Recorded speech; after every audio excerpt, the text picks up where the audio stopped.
Okay, all righty, well, hello, everyone, and welcome to the September 22nd, 2020 Washington County Board of Commissioners Work Session. Here in the room, we have Commissioner Jerry Willey, Commissioner Roy Rogers, Vice Chair Commissioner Dick Scouten, and myself, Chair Catherine Harrington. The first item on our agenda is Board and Leadership Communication. Who would like to go first? I guess I can go first. Just a couple of things. We're still working on this, but Representative Margaret Doherty, I think, is coming up with a solution with working with our staff to figure out a way to get art funding, the CARES money, to our art organizations. So that's more details to follow, but we have a new chapter and we have a new playbook, and hopefully we can make it happen. And I really appreciated Representative Doherty calling me yesterday afternoon, and we set up a staff meeting this morning. We spoke briefly with the chair about this as well. There's an impact meeting coming up tomorrow, first one in a while. More about that next week, but just you know that I will be attending that. It's a Zoom meeting, of course, tomorrow afternoon. And a group of us, in fact, I think nearly all of us were at the Washington County Fires sites Friday morning. And my takeaway were that the fire district showed great skill and ability, and thank God that, frankly, a little plug for us, our county, I think, made some good policy decisions a few years ago to help that district annex some of the smaller rural and Yamhill County fire districts. And so things, I think, were also constantly better coordinated, necessarily one command center, et cetera. So good work on their end, a little bit of luck as well. And this fire could have been really bad. And fortunately, we kind of escaped, we escaped a bullet, or whatever the term you want to use. We're very, very fortunate. And I appreciated getting the 95 masks Friday afternoon or Friday morning for that tour. It was still pretty smoky generally, but particularly at that site. I'd never been to a site that was so new in terms of having been just a few days before had been actually on fire. So that was a very interesting and very fascinating session or tour. So that's kind of what I have. I know we've got, this is for next week, we have the State of the County address. No, that was. Has that been off? I'm trying to clean up my calendar this morning. I saw it was on, and then I saw that it had been a strikeout, so I wasn't quite sure where that was. So that's been struck. Okay, Yeah. I'll take that off my calendar. That's it for me for the moment. Anybody else? I can go next. JPAC last Thursday morning, I hadn't, last time we met, I hadn't really told you what's on there. Really, the bigger issues had to do with one more conversation regarding the I-205 tolling, but more importantly, maybe the jurisdictional transfer. The state would really like us to take TV Highway, and I made it very, very clear, at least from my perspective, I think you too, that though we're more than delighted to always work with our partners, that's certainly not on our agenda to take over. That's a very complicated, expensive roadway, so more to come on that. Just got off, I see Diane, and you look like you did about an hour ago, and we were on the phone for over an hour with our folks with Ostara. We're still negotiating. That's going a little slow, but it's very transparent and good, so I appreciate that. I see we've got a letter in front of us from the city of Tualatin, and we need to probably address that at some point. We didn't recognize this week as National Small Business Week. We should say congratulations to all of those small businesses out there who work so doggone hard to keep their doors open in these kinds of times. So I would shout out to them. Congratulations for all their efforts. And then last Thursday and Friday, one of the founders of our firm passed away suddenly, so I was pretty occupied with that. But Sherm Pauley, who I was in business with for a long, long time before he retired, he suddenly passed away, and I'm going to his funeral tomorrow. So sad event. Commissioner Willis? Yes, a Couple of things. Last Friday, in lieu of attending the AOCC meeting, I went on the tour of the fire that Dick just alluded to. It was interesting in touring that, how many houses live up there. And you think, wow, it's supposed to be pretty remote and pretty rural, but I don't know how many houses there are, but I'll bet there's over 100 that are tucked in all those little places. So for our fire departments to be able to save every one of those homes was pretty astounding. So they certainly, hats off to them. They did a great job, and I would imagine that that our fire departments are going to have lots of support from those folks in the coming years, just because of the heroic work that they did during that time. The meeting that I missed with the AOCC was also focused on wildfires, forest fires. And so I need to circle back around with their executive director this week, as there are 3 particular initiatives that they're going to be pushing through for changes in wildfires and our forest. One of them is we have a prohibition now that we cannot harvest timber that has been in forest fires. So we've all driven through those areas on Sandy Am and whatever, and we see the trees that didn't get burned, or maybe they got burned a little bit. There's still some salvageable lumber. We're still prohibited from doing that, which impacts, of course, the timber revenues from harvesting timber. So I'm going to find out a lot more about that in my next meeting with the executive director there. And so in addition to that, I see that on this Thursday, there is a wildfire discussion with federal officials, and I don't know if all of us were invited on that. I couldn't see the invite list on it, but I will certainly be cued into that as well, and I think probably try and combine some of that together and just come back and give you an update as to what those conversations are like and where they're going. Obviously, this is a, no pun intended, a hot topic right now. So we'll have maybe some modifications in how we manage our forests coming out of this. And then next week, of course, with the smoke, COLPAC was canceled last week, so on Monday we're reconvening again, and I'll give you some more information on that after for next week. And then lastly, I don't know if all of us had to do this, but we had to take the phishing tests, you know, with how not to be duped into thinking you've got a real request or something there. But I went through that and took that yesterday, and it takes an hour and a half to get through that, but it's got a ton of information, and so I'd encourage you to at least take a peek at that if you don't have to. But one of the things it said was, you know, and I can't remember what they call it, but it's where people sit behind you and try and steal information from you. Now, considering who sits behind me in these meetings, I'm a little bit concerned. I'm thinking about putting one of those privacy screens on here, Kevin. Do you think you can give me one of those? Because, you know, I got an attorney sitting behind me, you know, on what's he gonna... He has it. But generally, he sleeps back there, is what I'm told, so it doesn't make any difference. He has all your stuff. Anyway, it's well worth the time and very informational, so that's all I got. Do we have Commissioner Treese yet? We do not, Madam Chair. Okay. Thank you. So I'll go next. I spared you. Last Wednesday, I attended a public meeting from the Oregon Department of Forestry on the Habitat Conservation Plan. It was very informative. They shared a bunch of information, including a comparative analysis that went through 3 different scenarios. And they used really stable assumptions as well.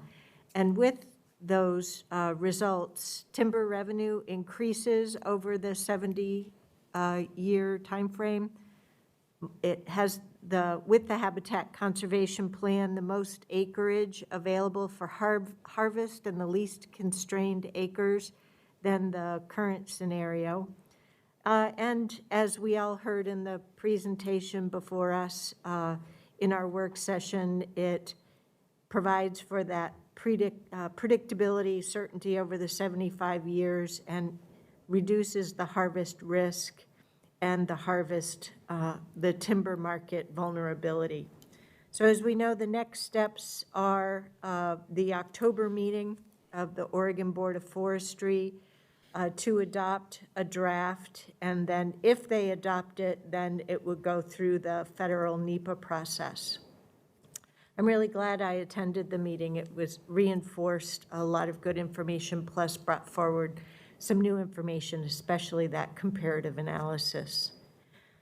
Thursday, we had the Washington County Visitors Association board meeting where we went over the audit financials. Our new CAO joined us at that meeting. We extended the office lease by another year, and we had the official Board of Directors kickoff for the new search for a new executive director, as the current executive director contract will be ending in a year and planned retirement. Also on Thursday morning, I attended a webinar sponsored by AARP on age-friendly transportation. And with the growth of our population for the segment 65 plus, we probably, as a wide Washington County community, need to look at the demographics of our community and better understand needs and challenges. Men and women are aging out of their ability to drive a car while still having thriving and mobile lives and lifestyles. And we know we don't have enough long-term care facilities, assisted living facilities to handle the projected population, and likely there are a lot of folks who may not choose to do that to begin with, or have the financial means. On Wednesday, we had our Tri-County Chair meeting with our public health officers and our public health department officials, and to talk about where things are trending towards phase 2. Had a little bit of a whiplash, or it felt like whiplash experience, because I thought the messaging we were getting on Tuesday was, things are looking pretty good. Yeah. And then on Wednesday night, wham, all three public health officers are like, no way. And of course, the big difference was the new weekly OHA data. So we'll hear about more of that from our HHS department head, Marnie Kyle, a little bit later. So it was really disappointing to hear all of that.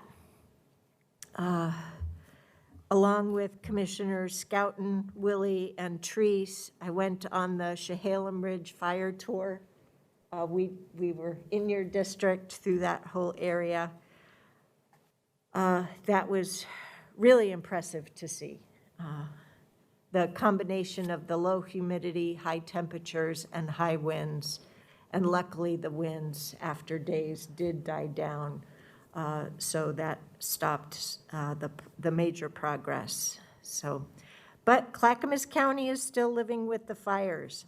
At that tri-chair meeting last week, at that time, they had estimated they had over 52,000 people in the county that had been impacted by level 2 evacuations and 23,000 with the Go Now level 3. And why that's pertinent to COVID-19 is it helps us better understand how many people were on the move in ways that despite the fires, they wouldn't have been. To Washington County hotels, to Multnomah County hotels, but also to the Oregon Convention Center. Chair Bernard texted me this morning that from their latest report, they had 208,000 people who were impacted by the level 2 and 3 evacuations, and 14,000 people are still currently evacuated from their homes. So a lot of folks impacted. Had the chair mayor's meeting yesterday where we went over the COVID situation and so forth, and Tanya joined us there. And then we had a child care assistance grant work group meeting yesterday. And because of your action as a board, you may recall that we provided CRF funds for the then just over 500 emergency providers. And that number of providers has grown a little bit up to 527.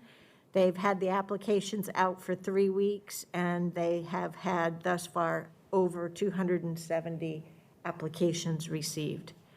And through the discussions yesterday, one of the big barriers is native language support for the different materials. Not just for the application materials, but for the state materials. They're only provided in English and Spanish, and so then we lose out on the other languages from the providers. So that's a difficulty we're still working through. Then lastly, I sent you all an email. Oh, actually, I have 2 more items. I sent you an email from yesterday where the governor is activating a wildfire council, and with that, using the regional solutions team for having regional wildfire recovery committees and teams. Our emergency operations manager, John Wheeler, and I are both in agreement that given their focus, and they'll be focusing primarily on the Clackamas County impact, that we won't need to participate in the intense meetings that they're going to have, but we will be in the information flow. I expressed concern to make sure that we weren't left out. Certainly the power line fire has FEMA involved with that. So just wanted to bring that to your attention. As it was shared with me yesterday, they want to close on this within a couple of days, which means by the end of today or tomorrow morning. Oh, hello, Commissioner Treese. Then the last thing I wanted to point out was more of a question to our CAO. So staff made sure that we got a copy of the letter from the WCCC members to LCDC on the rulemaking for HB 2001 and 2003 for the middle housing. We had a work session with the board on October 18th, and that was prior to the rules being filed on September 1st. LCDC supposedly still has a meeting on September 24th and 25th. I assume with the fires that's still on. And then they were planning on having a final hearing and adoption in November. But from my notes from that August meeting, we were still in either need more information or wait and see mode. And so my question is, when is staff? I'm expecting that staff will be coming back to us before November with a further update on how the rules go, to see if we want to weigh in then, because we weren't ready to with the amount of information provided at that work session. So if you could follow up on that, that would be great. Will do, Chair Harrington. Okay. Commissioner Treese, is there anything you'd like to report? Well, first of all, I'd like to apologize for being late. My apologies. I would like to report that I attended the the PAB meeting last week, and we did the CAPER, which is the Consolidated Annual Performance Evaluation Report. We reviewed that and had a public hearing. In that report looks at what's happened throughout 2019. So it was very positive. Things are on track, and we're setting plans for the 2021 sponsor or the interviews that are going to be in January for the sponsor applications.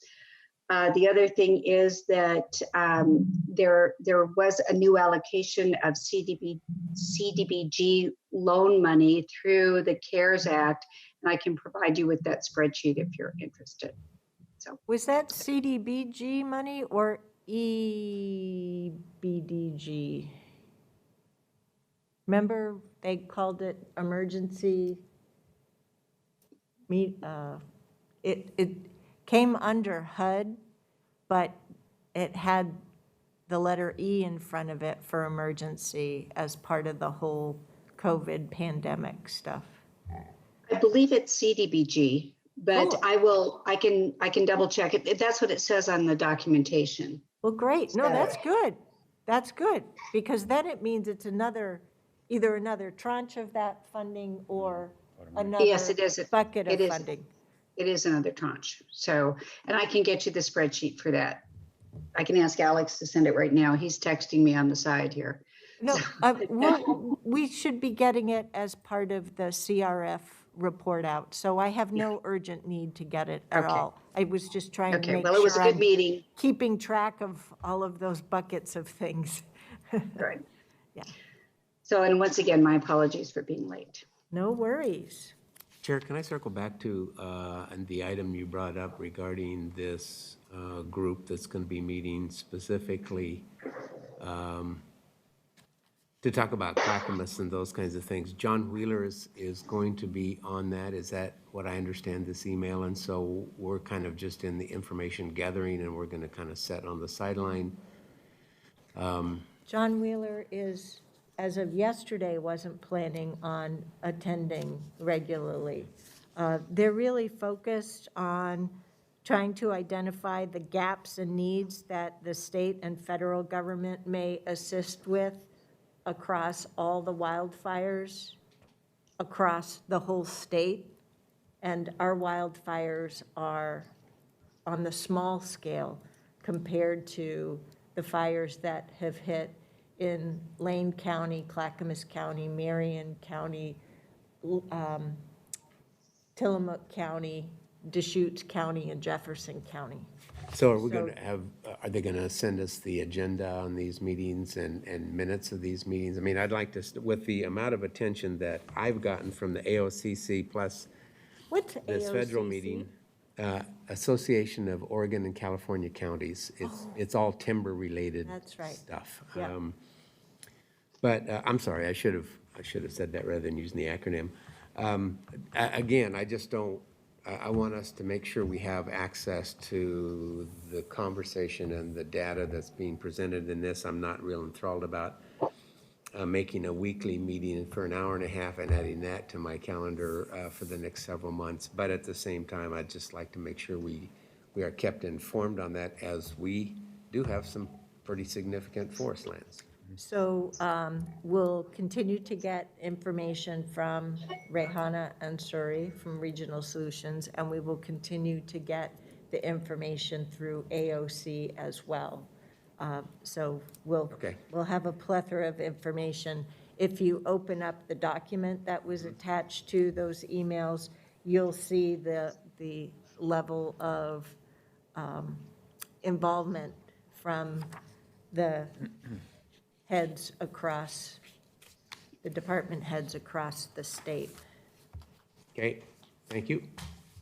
Yeah, because they're only, but for the grace of God and a bit of luck and so forth, that could have been us just as easily as Clackamas County in terms of huge amount of acreage that could have been impacted. We're very fortunate, yeah, but And no lives lost here. no compared to- lives, no meaningful structures, Yep, yeah, but, yep, None, no yes. highways closed. yeah, we're very fortunate, but it could have been much worse. Yep, Absolutely. easily.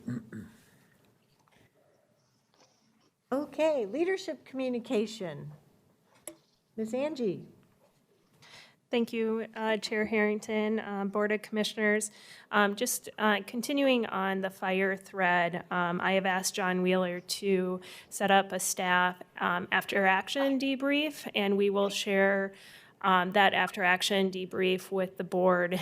It's really important after these events that we really reflect on what's occurred and really lean into the learnings for us. Hopefully, we won't need to act in this way with fires in the future. However, it is important to be on standby and ready. Happy to report at 2 p.m. on Saturday, all the animals left the fairgrounds. So the fairgrounds is still continuing to be put back to its non-operational state, which will take some time. Once again, really appreciate the work of staff and really want to lift up the community support for helping our livestock within our community. And that is all I have. I was going to mention Latricia Tillman starting, but I will be introducing her shortly. Great. Alan, welcome Nothing to back. report here. Thank you. I got a question. I've got a question of you, Alan. I understand John DiLorenzo has sued the state. Again, he won on the timber suit, and he's suing under the governor's powers and whether or not there's a compensation to small businesses under the taking provisions, I suspect, of those ordinances. Can you, at some point, update us on what's going on if you're not really aware of that? And as I understand it, it's going to be a legislative issue and asking for that. And if not, he's going to have a class action. And those things always make me nervous because they can go anywhere. Right. Commissioner Rogers, I did forward that article that I read as well to Marnie and Brad, my office, and something we'll be tracking. Typically, for takings issues, constitutional takings, just competition, there is an exceptions for emergencies, but we'll look into that, and I'll keep you posted. I'm sure the DOJ has a few things to say as well. Diane Taniguchi Dennis for Clean Water Services. Thank you, Chair Harrington and Board of Clean Water Services. There were two things that I wanted to update you on, and then I'll turn it over to Mark Jockers to give you a Privy Council update and also some information about our LEAF program.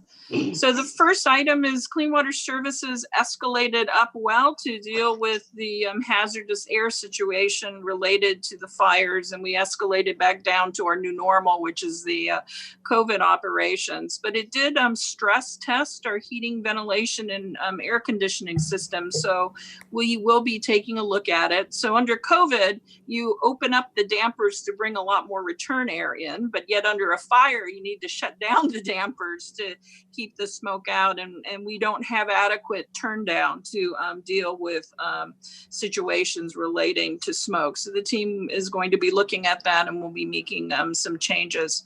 But they did well. We are following up on the new rules from OSHA as it relates to working in situations where the PM 2.5 is over 150. That's somewhat new. And we have analyzed, there are a couple times in the courses of years that it occurs. So we're going to be putting in place some new procedures to deal with that.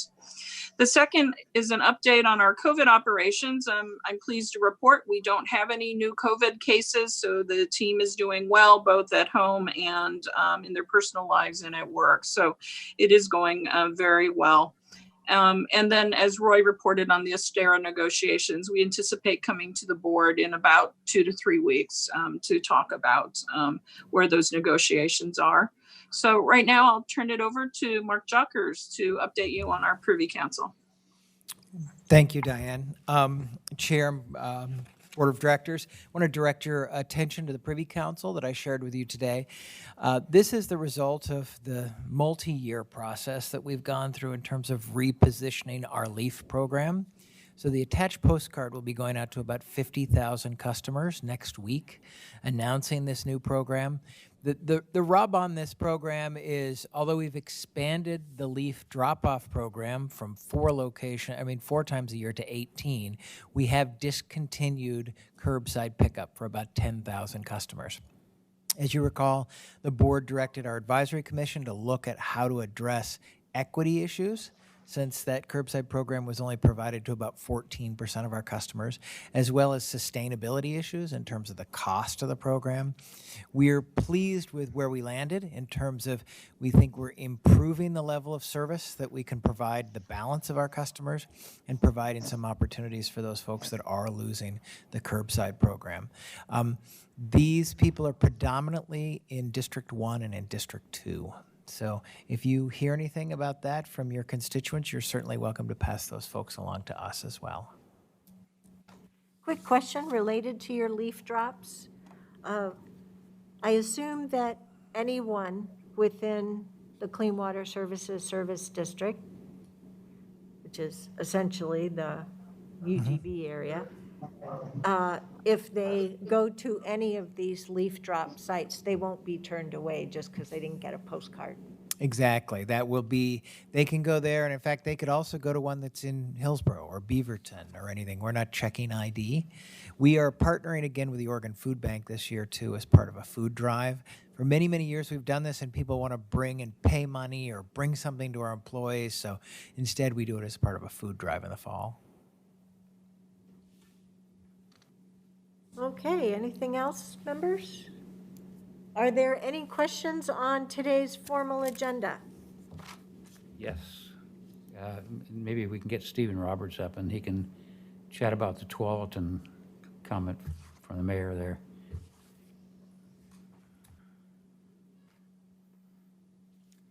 And we all have at our station a hard copy of the email that was sent to all of us from Mayor Frank Bubenek. We have that in our email boxes as well. Stephen, to be more specific, I was a little bit surprised about the letter from, or note from Frank. We've all been working on that project for a good, long period of time, and I guess where do we go from here? Is this something we can put off a week and kind of get some consensus? Because we hate to have one of the principal partners down there who is saying, I don't agree, and my council doesn't agree, and that doesn't bode well when we go to ODOT, for sure, so. Sure. I'm Stephen Roberts, Land Use and Transportation Director. I think I would just say that the consent item that's on your agenda today is really just to formalize a federal fund exchange that's essentially already happened, and it amends our agreement with ODOT to reflect that exchange of federal funds.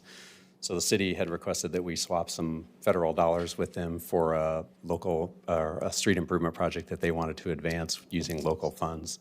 So we made that swap. So this doesn't really affect the overall project allocation or the funding that's allocated to the project, or certainly the design of the project. So the mayor raised a good point that we have heard concerns from a few residents and members of the council, and I think we'll continue to work with them, obviously, to try to hear out what the concerns are. And we've, I think, made good efforts to try to mitigate as many of those as we can. But with a road project in a creek crossing area, we're just going to have some impacts that can't be entirely mitigated. But we're certainly working hard to try to mitigate what we can. Just to follow up, to make that a little bit more clear to me and maybe others. Everybody wants to take and recharacterize dollars. Federal dollars are much harder to spend, obviously, than local. And from what I understood, the original reading, and then from what I understand from his letter, is he's connecting them only because that's where the flow of dollars is going, not from the action we're taking. So I really didn't see any reason tonight not to approve what we're doing.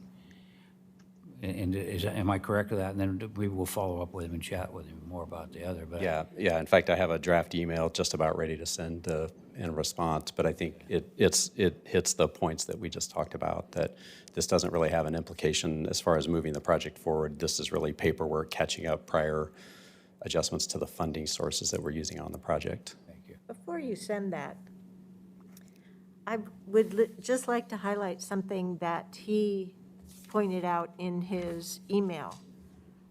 In the first paragraph, the third line, part of that report is community feedback, which says, quote, "The project is supported by the local agencies, Metro and ODOT, as well as the business community, period. A few local property owners have voiced concerns regarding the potential environmental impacts of the project," close quote. I have to say this is not entirely true. And then he goes on to talk about lacks full support from the city council. So I'm wondering a couple of different things.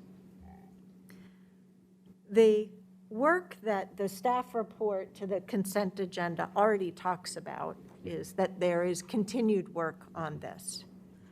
But there are at least two ways that I've taken his statement of, I have to say this is not entirely true.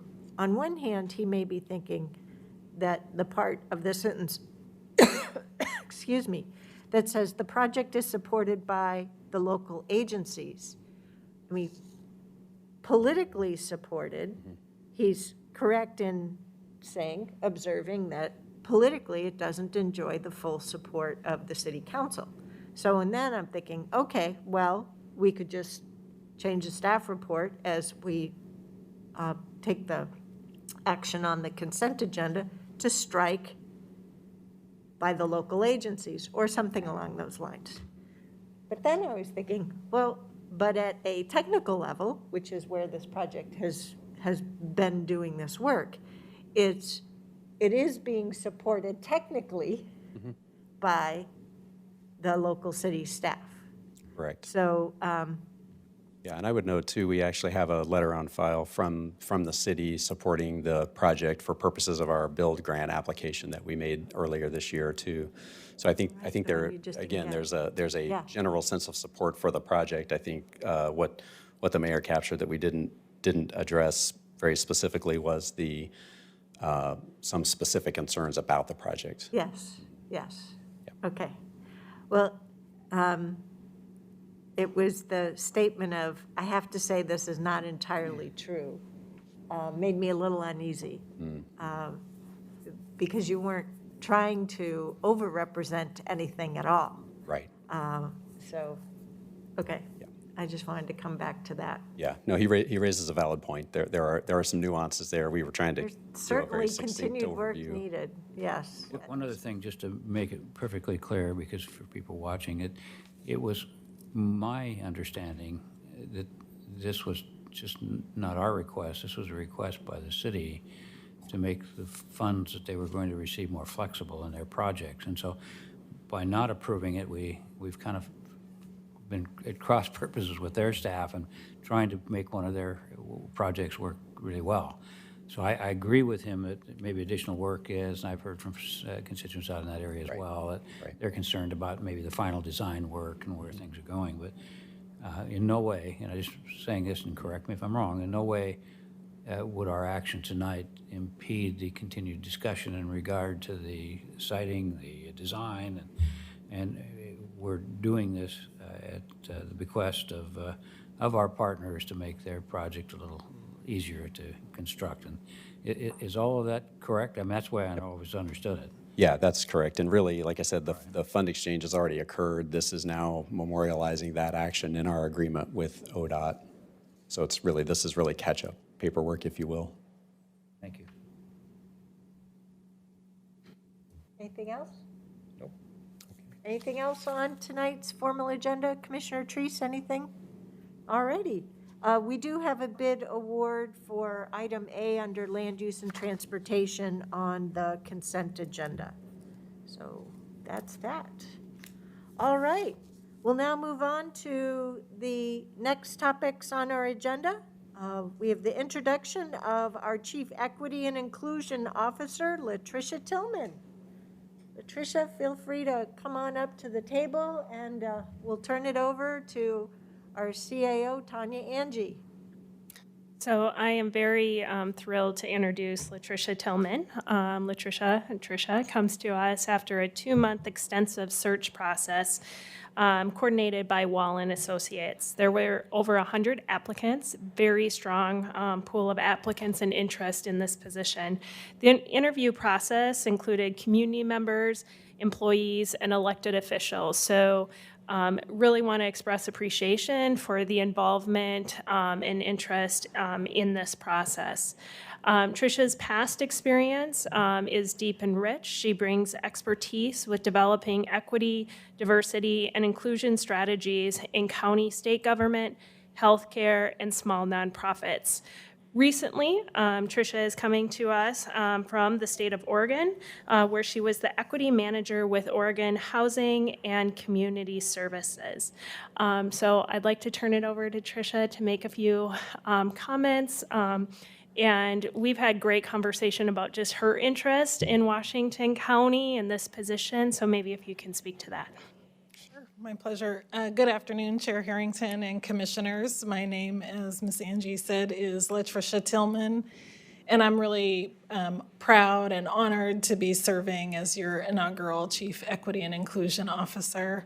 As Ms. Angie said, I do have over 25 years of expertise and experience in equity and inclusion work in Arizona, Massachusetts, and then I've been back in Oregon since 2000 doing this work. I am a fourth-generation Oregonian and grew up in Southwest Portland, so not quite Washington County, but have a lot of history and memories and experience in Washington County. So I'm really... High school. I went to St. Mary's Academy. Ah. So I'm very pleased to be here and very excited about the challenge of working at the county-wide level. My county experience in the past has been very focused on public health and human services, so very excited about the challenge of working at a county-wide across multiple disciplines. So today is my 5th day on the job. My focus really has been meeting some of you, my team, and the colleagues that I'll be working very closely with, including some department leaders. So that's really where I'm spending a lot of my energy, orienting to the building, trying to find my way around. And just gathering historical context. So I really want to honor the work that has been happening at the staff level, at the leadership level for a really long time within Washington County, and also appreciate all of you for your leadership in passing the resolution on diversity, equity, and inclusion. And that really is my focus. That is my work plan that's up on my whiteboard. And so all of my meeting and greeting and learning about history and context is with an eye to fulfilling the mandate of that resolution. So I'm very happy to be here and happy to answer any questions if you have any. No, thank you. I look forward to having a chat with you on Thursday morning, I think it is. I'm looking forward to it. Yeah, thank you. I am too. Even more importantly than where she went to high school, she went to elementary at St. John Fisher, where my grandson now attends. So, great things are coming. Where's that? It's in Portland. Also Southwest Portland. Mm-hmm. I just want to say again, welcome. I had the opportunity to meet with you yesterday. I enjoyed our conversation, and I'm looking forward to further conversations and the implementation of the program. So thank you so much for taking the job, and let's go get them. Thank you. I had to ask that high school question because Pam went to Park Rose High School and I went to Madison High School, and I know you know where both of those are. So, Right. Yeah. Right. Just curious. Yeah. Just a tad bit before her time. She's not that much older than us, is she? Oh, you meant the reverse. Well, welcome. We're absolutely thrilled to have you part of our great team. And we know that we're going to go in new places and serve in new ways as a result of the work that we're all doing together. Thank you. It's a pleasure to be here. It's hard work, but it's good work. Thank you. Thank you. Chair Harrington, if I can add, through the International City County Management Association, they are starting a racial equity officer group, and Tricia has been asked to be an inaugural member of that. So I just want to underscore it's a huge opportunity for us not to only be looking within Washington County, but really talking about the best practices in this space within the United States and frankly internationally. So just want to appreciate and lift up Latricia jumping at that opportunity to serve as part of that group. Yeah, great. Wonderful. Yeah. Great. Thank you. Okay. Next, we're going to change topics entirely to our friendly four-legged variety, and then a few slithering types, I suppose. Animal Services Operations and Future Planning with Randy Covey, the Animal Services Manager, and this, of course, is part of the portfolio under the very able management of Marnie Kyle, our Health and Human Services Director. Good afternoon, Chair Harrington and Board. Marnie Kyle, Health and Human Services Director. I hope you weren't referring to me when you talked about a few slithering things. No, After all snakes. these months of COVID, I got a few giggles, so I was a little worried. But Well, did you know that one of the creatures that took advantage of the fairgrounds evacuation site was a tarantula? no, I didn't know that. Yeah. I don't do tarantulas or snakes well, so I'm glad that we have Randy and the great team. So anyway, it's really a pleasure to introduce Randy Covey to you. I think you've met him, but in the past he's been responding to the auditors' reports. And so we thought it would be great to really just come. We come every couple of years and provide an overview of animal services.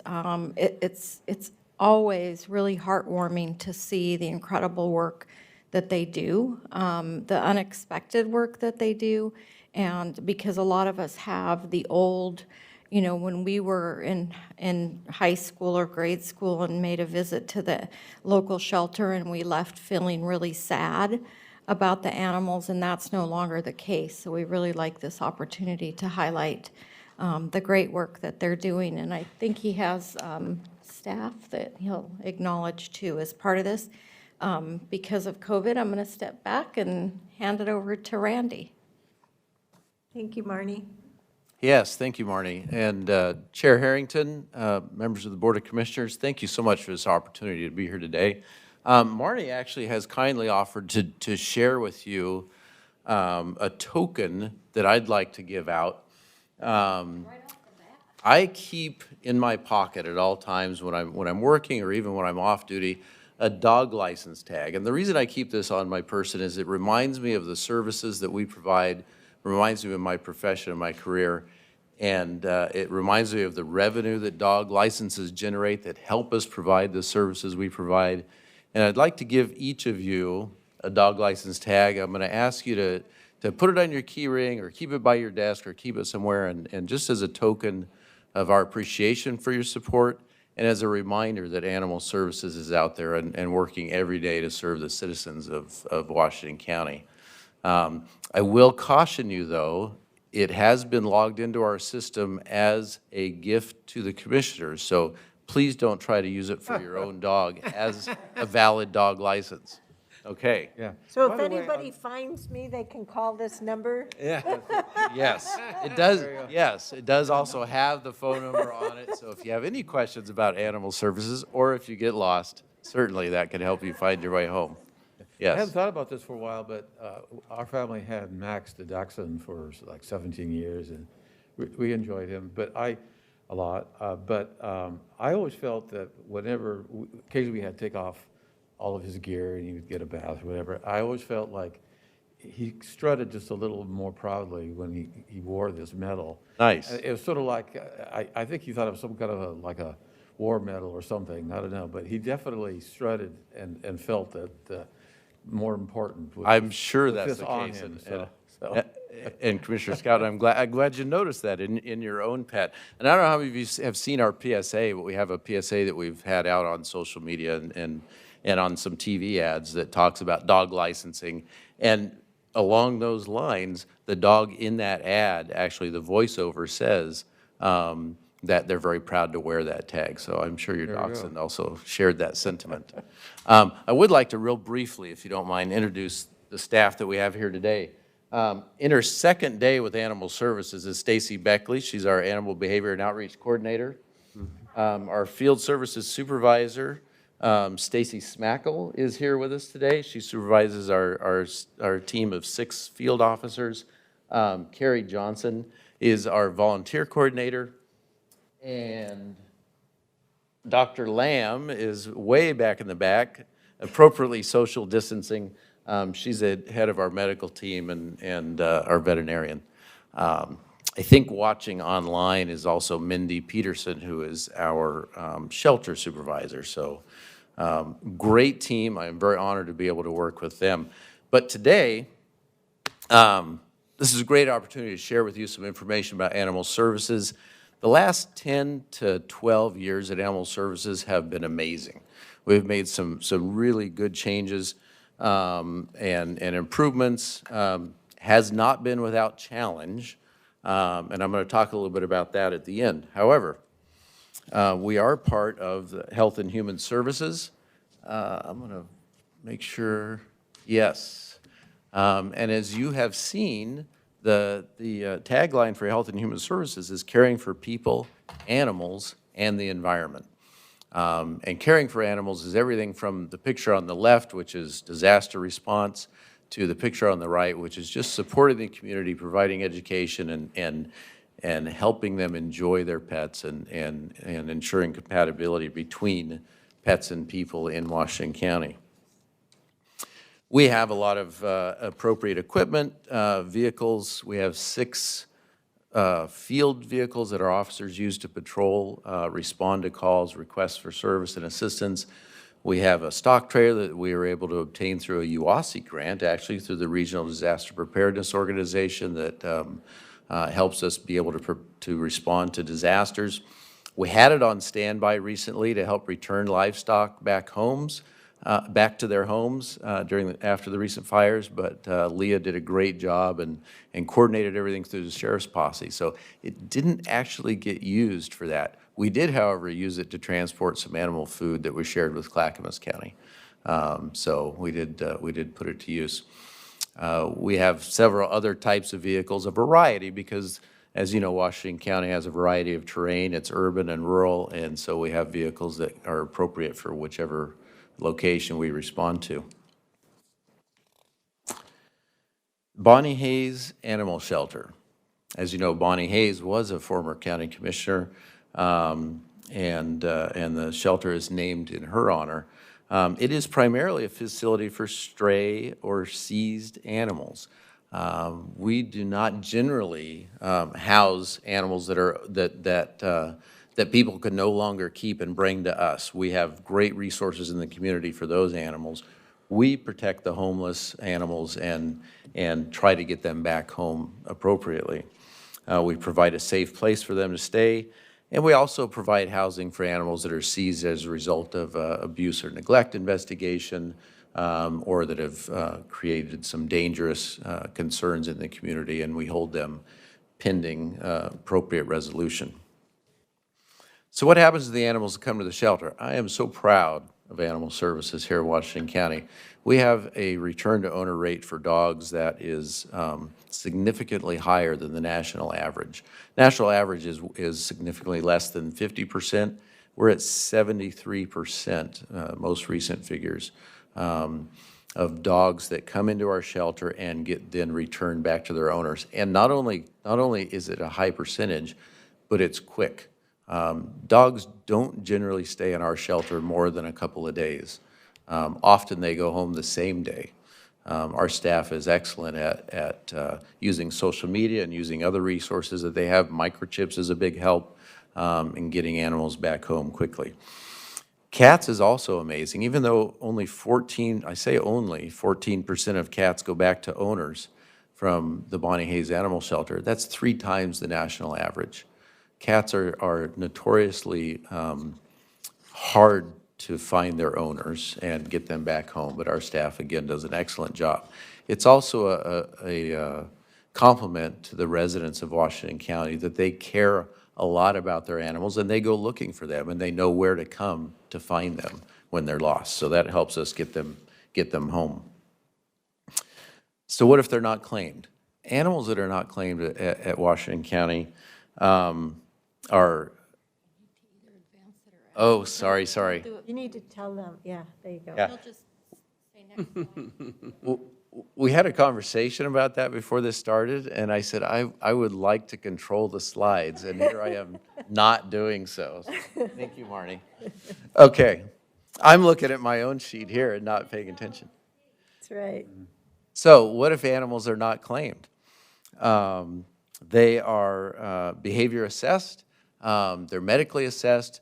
We often transfer them to our partner adoption agencies, Oregon Humane Society, Cat Adoption Team, are the primary partners that we have. We also partner with other smaller rescue groups to find good resolutions for all the animals that come in. However, serious health or behavior issues also help determine the most humane outcome, and public safety is also a consideration during the assessment process. I'm not going to sit here and tell you today that we don't euthanize animals. I will tell you, and I have some information to show later, that it's the very rare occasion that happens, and only for the very most humane and public safety related reasons.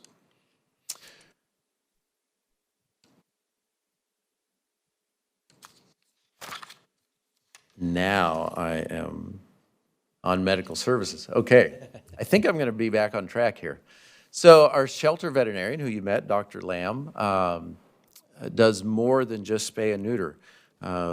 She helps with the assessment of animals, and we help to monitor issues that might become a problem in the community. If we're seeing cats with ringworm or parvo, things that come into our shelter, there's a potential indication that that's a problem in the community, and we help. One of the services we provide is to help monitor that.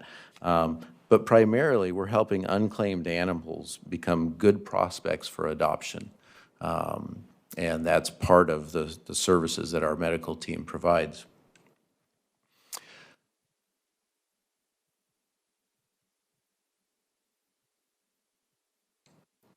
Our outreach and volunteer programs, I think you've seen some of the publications that we generate. The Animal Tales newsletter.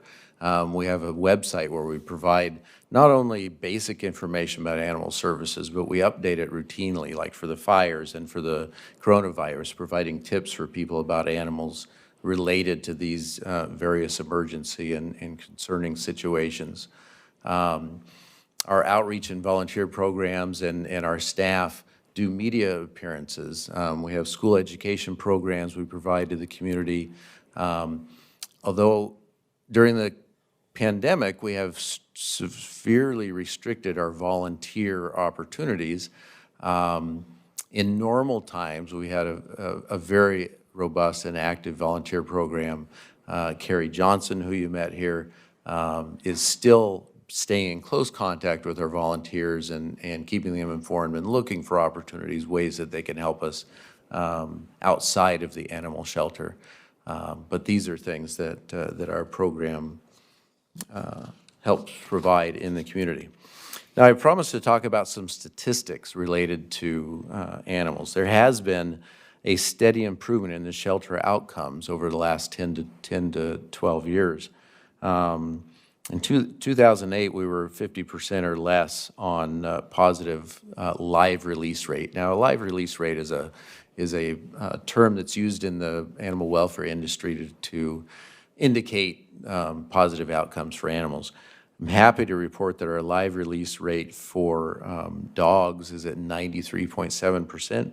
For cats, it's 87%. Again, significant numbers, substantially higher than the national average, and a true testament to the work of our staff and the support that we have in Washington County. The combined rate is 91%, and the industry standard for being considered a no-kill shelter is 90%. So we certainly meet that criteria. And although That's not the reason that we do it. There are a lot of good positive benefits to those statistics. One of the obviously positive aspects and results of that is that our euthanasia rates have dramatically reduced. We are now, and for the last several years, have been in a position where no healthy or treatable, rehabilitatable animals, can't believe I said that word without stumbling, were euthanized in 2019, and that continues our commitment to have positive outcomes for 100% of those animals. What that means is that every animal that either doesn't have a very poor prognosis, and humane euthanasia is the only option, or animals that don't pose a significant public safety risk, dangerous dogs, for example, all of the rest of the animals that come in, we have positive outcomes for, either through our own shelter and adoption program or by using the partners that we have through the animal, through our partners in the animal welfare community in the Portland region. I want to talk a little bit about field enforcement. Our agency, I'm proud to say, holds an outstanding record of successful convictions. We do great work. Our officers are well-trained. They do good reports. We have a commitment to not pursuing cases where there isn't strong evidence, and sometimes it's a police agency that's the lead, and we're supporting them in their efforts, providing information and expertise. Sometimes it's our officers that catch the case and are taking the lead, and we will ask the local police officer's jurisdiction for assistance as necessary. We serve all of Washington County. And I'll talk a little bit more about our operational model, but one of the things that I have come to very much appreciate about Washington County, and I've worked other places where this is not the case, but animal services, Washington County Animal Services is the one-stop shop for animal services in Washington County. There's no confusion about where people should go if they have a question about a dangerous dog or a dog at large, or if they're missing their cat. It's all in Washington County, and it is by far the best model possible. Our officers cover 726 square miles. The Washington County Code, Animal Services Code, applies uniformly across the entire county. All of the cities in the county have reached an intergovernmental agreement where they recognize the Washington County Code, and so it's very convenient and a perfect system for the citizens. They don't have to worry about what the code is, whether if they're in Tigard or they're in Hillsborough or they're in Gaston. The same code applies, the same expectations and the same standards. Our officers work closely with a wide variety of local law enforcement. They average approximately 6,000 calls for service a year. Historically, and talking about statistically, animal services officers respond to about 3 times the number of calls as police officers, just for comparison purposes. These calls are often complex, rapidly evolving, and typically highly emotional, requiring special training and expertise in animal welfare, animal handling, state and local animal-related codes and laws, code enforcement, and investigation skills. The types of calls we respond to and investigate are listed here. It's a wide variety, and there are situations that put people or pets at risk, but our officers are experts in codes and laws that pertain to animals. Animal abuse and neglect are some of the most challenging cases that we address. I'm happy to highlight a couple of them here. I don't think the laser works. The laser doesn't work. That's okay. On the top, you'll see 2 pictures of the same cat. Lucky McFoamy is what the person who adopted this cat named it. This cat was found in a garbage can, covered in spray foam, rescued by some rescue sanitation workers and recovered at our facility. You can see the dramatic difference there between the left and the right. And the other picture is Elke. Elke was investigated by one of our officers for animal neglect. You can sort of see the picture on the left. That's the same eye that you see on the right. That dog came into our facility. The owners were investigated and prosecuted for animal neglect. And that's the kind of service that we provide in the community as well. We also regulate and monitor dangerous dogs. There are currently 103 dangerous dogs in Washington County. And what that means is that these are dogs that have shown through their behavior that, that they have a propensity to create hazardous situations in certain situations. So we identify these dogs, we issue citations, and if the owners are found guilty, restrictions are placed on the dogs that are intended to prevent future and ongoing public safety concerns. It's been a successful program. We do our best to regulate it fairly, and there is an opportunity for people, once their dog is classified, to put their animals through specific training or behavior modification programs and have the classification lifted. This is a great improvement over previous program in Washington County where dangerous dogs were simply banned. This is much more progressive, and it recognizes that there are better ways to help people be compatible with their pets and in the community. Our officers and other staff also assist the police. As I mentioned, we are county-wide, so it doesn't matter if it's Tigard Police or Hillsborough Police, Beaverton, Washington County Sheriff's Department. If they need our assistance with an animal-related issue, we will provide that. And this includes sometimes they have DUI arrest and there are animals in the car, death investigations where animals are left behind and they need some assistance with that, dogs left in vehicles on hot days.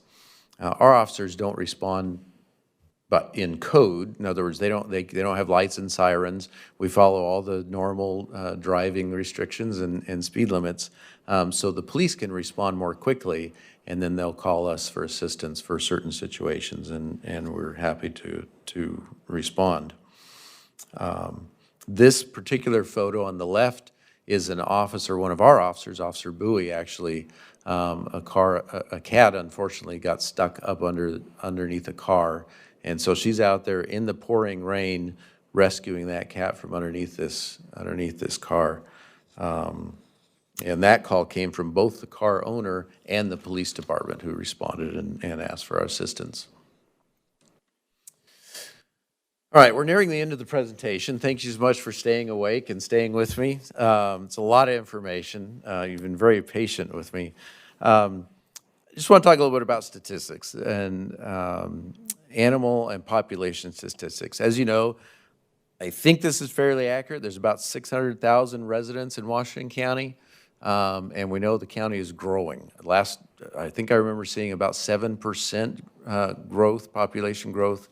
And that's not slowing down. National statistics and averages, and there's some information there on where these numbers come from. We estimate there are 145,000 dogs and about 115,000 cats and about 32,000 other pets in Washington County. A total of almost 300,000 domestic pets in Washington County. Yes, Chair Harrington. But aren't all dogs required to be licensed? All dogs are required to be licensed, yes. So 145,000 dog licenses we should have.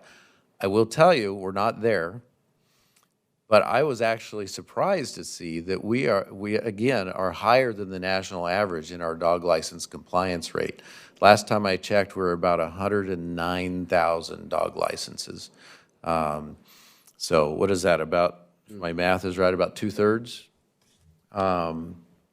There's still work to do, And so those of you that are watching this that do not have your dog's license, please do so.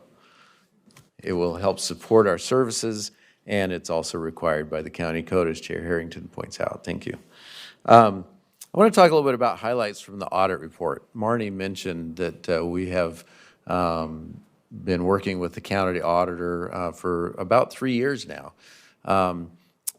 I don't mind saying that we have embraced the county audit. Not the auditor, that would be weird, but we've embraced the audit process as a way to find ways that we can improve, and he has helped us, and I think we have helped educate him about animal services. But there are some highlights that are a challenge. Our current shelter has adequate space for 26 cats and 48 dogs. Next slide. Thank you.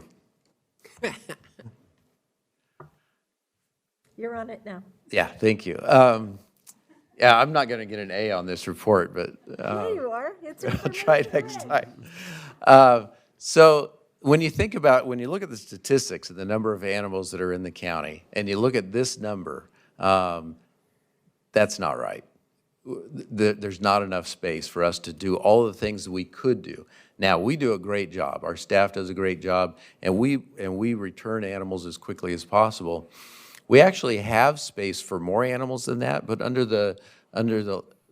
about 10 years ago, the Association of Shelter Veterinarians worked nationally with experts to determine some updated and enlightened and progressive standards of care for animals in animal shelters. No longer is it okay to simply have animals come into the shelter, put them in a cage or a kennel, and have them stay there for unreasonable lengths of time, where they are eventually either euthanized or just forgotten and not well cared for. We have raised the standards, and we've embraced the ASV guidelines, the Animal Shelter Veterinarian Association of Shelter Veterinarian Guidelines.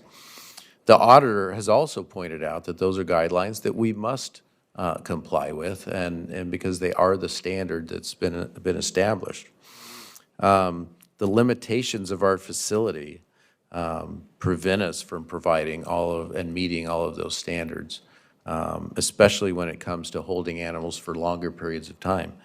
We are not able to hold cats longer than 2 weeks. Now, we're very lucky in Washington County is that we have a great partnership with the Oregon Humane Society and Cat Adoption Team, where we can transfer animals to them. But what that does is it robs our own citizens of the ability to adopt animals from us. Because once we hold the animals for the stray hold period and they become the property of Washington County and available for adoption, our own standards don't allow us to keep the animals in the shelter, because that would be longer than is required or that was allowed. The county auditor, and this is a quote from the audit, says the county should include the animal shelter in its facilities master planning process to address deficiencies that may require capital investment to remodel or replace the existing shelter. So we took that audit and we took the recommendations that John Hutzler made, and we went out and hired a consultant to help us determine, first of all, is the way we provide services in Washington County the best model for Washington County? We don't want to continue to do something that could be improved on.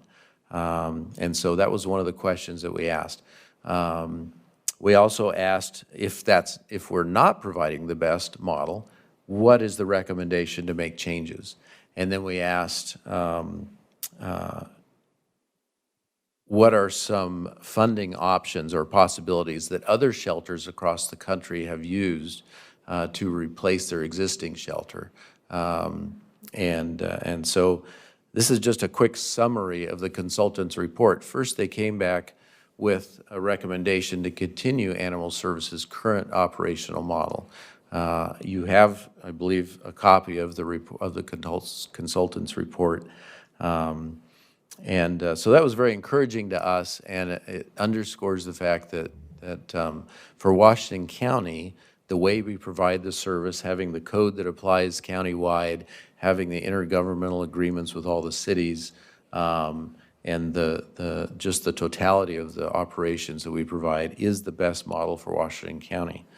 The consultant also included a statement confirming that Animal Services provides a demonstrated valuable service to the community. So it's not just the best model, but it's a very valuable service, and they were able to determine that through their research, interviews with some of our partners and other experts in the field to underscore that. And then they also gave strong encouragement to begin the process of determining the specific design considerations for a new building, along with the costs associated with such a project to meet the necessary requirements outlined in the most recent audit.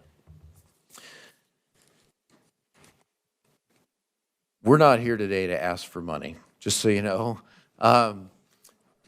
But we do want to talk about what's on the horizon for Animal Services. We are including Animal Services in the facilities master planning process. I believe that I've had good conversations with Marnie. I believe that Marnie has confirmed that County Administrator Angie very much supports that and will make sure that we are included in the facilities master planning process. So the question before your board today is, does your board support Animal Services taking proactive steps to explore both the type of facility needed to meet the changing needs of the county and potential funding sources to help pay for a new animal shelter? Thank you very much for your time. I'm happy to answer any questions that you might have, and I very much appreciate your strong consideration and support as we look at the possibilities for Animal Services going into the future. Commissioners, any questions or comments? Yeah, I have, just to start with, thank you for that good report, Randy. Can you give me a little more detail about what that means, the phrase current operational model? I mean, how do we operate? How would you describe that in terms of a model, and how is that different from other possible operational models? I mean, I'm trying to understand what that means. Yes, Chair Harrington, Commissioner Scouten. Great question. So there are a variety of ways that Animal Services are provided across the country. Some models include a private nonprofit humane society that contracts with a government agency to provide enforcement services, but they keep their shelter services separate. There are some models where the Animal Services is provided as a part of a police department or as a part of a sheriff's department. So there are different operational models of that nature. Okay, I see. Okay. Yeah. So ours is a full-service animal shelter that's consolidated for the whole county. Correct. Thank you for that, yeah. Yeah, when you look at the numbers and you look at our population, yeah, you can see there's a very strong disconnect there. Other commissioner questions or comments? Yeah, so should we identify any potential neighbor that maybe have dogs that are unregistered, like mine? Can we go online and register the dogs? Or you've got a telephone number on there, realizing that number's connected to Catherine, not to the rest of us. But so how best can we do that? Can we go online and register our dogs? Yes, Chair Harrington, Commissioner Willie. Yes, absolutely. Thank you for asking. We have a robust online dog licensing program. You can go to WashingtonCountyPets.com. Okay. And that will take you to the Animal Services website.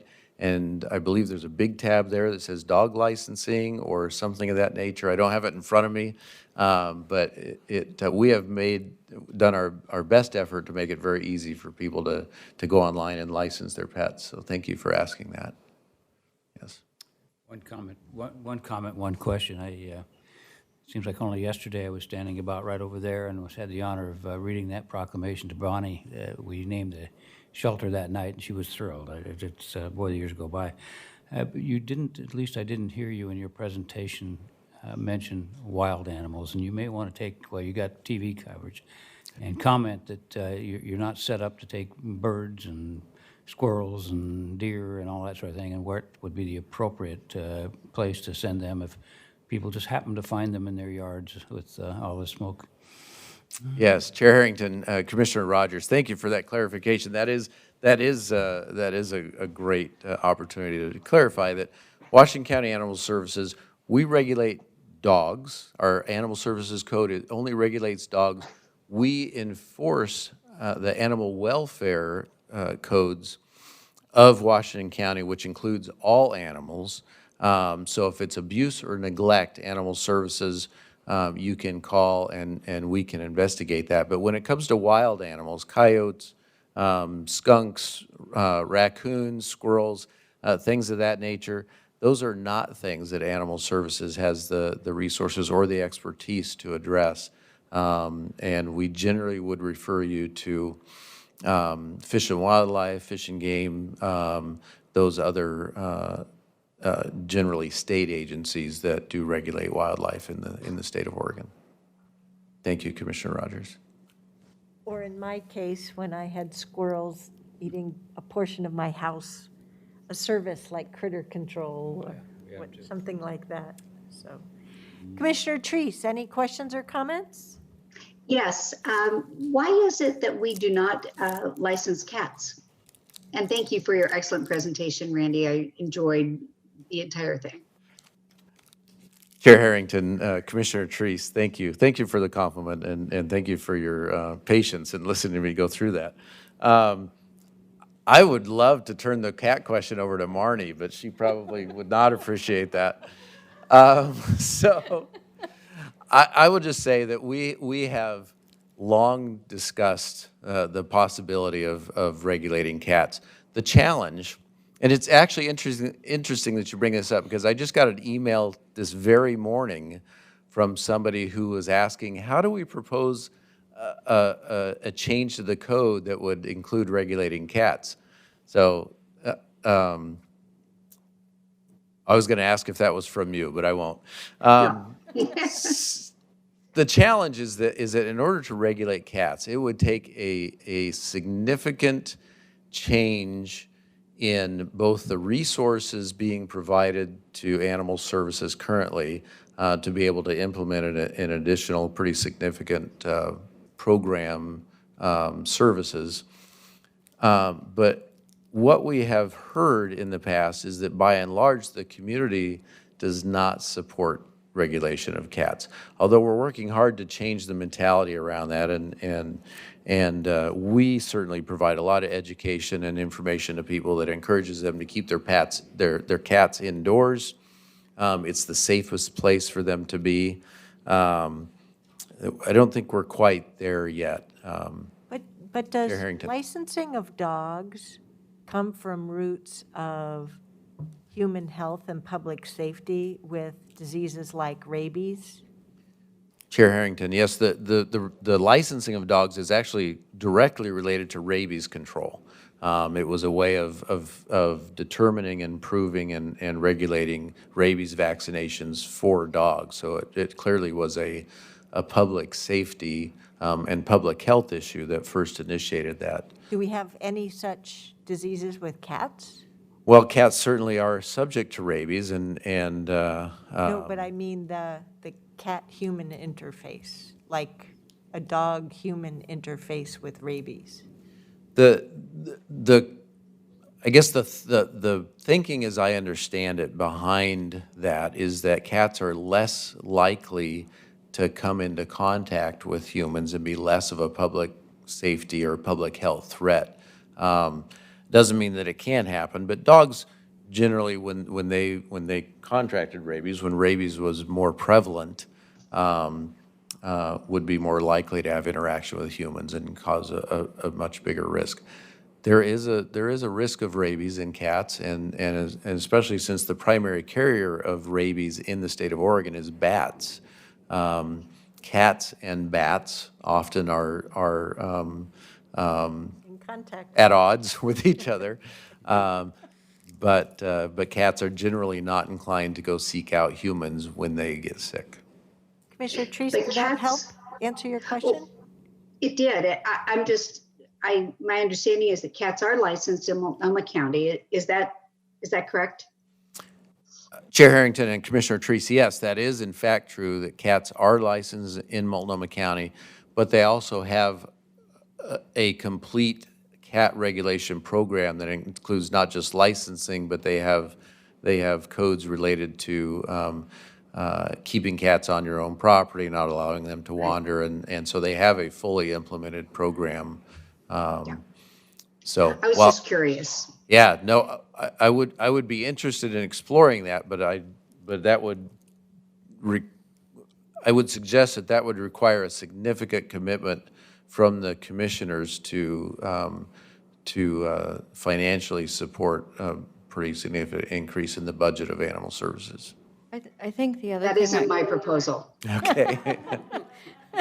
I guess the other challenge I would add is we still have a real rural community. And so then you start getting into definitions of when do you license a cat. And, I know I grew up on a farm and there's, lots of cats that I wouldn't have necessarily thought of as my cat. But Barn cats. they're barn cats. And so I think there's a lot of, certainly something that if you were ever interested that we would explore and look into, and it's been done before, but lots of challenges. Comment real quickly. We did have that conversation before this board at one time, and I heard lots of, I'm not a cat owner, I like dogs, but they said that dogs are owned by people. People are owned by cats, and so, and I can't identify with that, but they said people, cats stray, and we heard a lot of arguments exactly what you just said, that they're farm animals, and so they wander from farm to farm, and they do a service to keep the rodent population down, and they said, well, why would we be paying, because he's servicing not only my farm, but the one right next door too, and so very interesting arguments. It became very apparent it'd be very, very expensive. So it's a good program, but very expensive. My cat wants to know why I'm not licensed. Yeah. See? Any other commissioner questions or comments? You are. So I have a couple questions. Your last slide had a picture of the Bonnie Hayes Animal Shelter. How old is that building, and was that building purposed just for the animal shelter? Chair Harrington, yes, that is a picture of the Bonnie Hayes Shelter. It was built specifically as an animal shelter. At the time, it was considered to be meeting all the current requirements and state-of-the-art. In fact, I think Bassam was involved in that and takes some pride in the design of it at the time. And I'm sorry, the other part of your What question? era? When was it built? Oh, it is about 26 years old, is my understanding. I'd say late 80s, be my guess, But I was because I trying to moved here in picture 82. that Yeah. flat. After that. I know we estimated that it's coming up on between 26 and 30 years old now. Okay, so as I am prone to do, when you talk about including this in the facilities master plan, I'll heads up some of the information that I'd be looking for. And that is not only for this use, but for all future uses. Sometimes you plan on a 20 to 30-year life cycle. In other cases, you plan on 50 years before you do a tenant improvement or whatnot. There are also options of new land versus land that's under current ownership, or even temporarily locating current facilities and utilizing the same property. But I'd also want to know more about the standards from the Association of Shelter Veterinarians, because as mentioned, the building as currently constructed was state-of-the-art at the time, And so what are we aiming for with regard to a future facility? And then also the acceptable level of care. And sometimes there are different levels of care and licensing and so forth. So knowing what standards we would be building and operating towards. So I appreciated that you clarified the operational model as you've covered. It is serving the community very well. And let's keep going. Thank you. Good job. Great. Thank you very much. Thank you, And thank you to your team as well. And I tell you, I do hope we make it into phase 2 of reopening so that we can get more of those volunteers back into service. People are so missing it. It doesn't matter what your agency is or your age, everything. People are just missing those community contributions. So let's keep doing our part, following the good protocols so we can get that case spread down and get back to more of these life-meaningful activities. Yes. Thank you very much. Thank you. All righty, next up on our agenda is the status update on the distribution of the CARES Act Coronavirus Relief Fund. And to our expert numbers person, Jack Leong. Thank you, Chair Harrington. Good afternoon. Good afternoon, Commissioners. My name is Jack Liang. I am the Director of Support Services as well as the Chief Financial Officer, and I'm providing you an update on our CARES Act CRF programs. So let's move on to the next slide, please.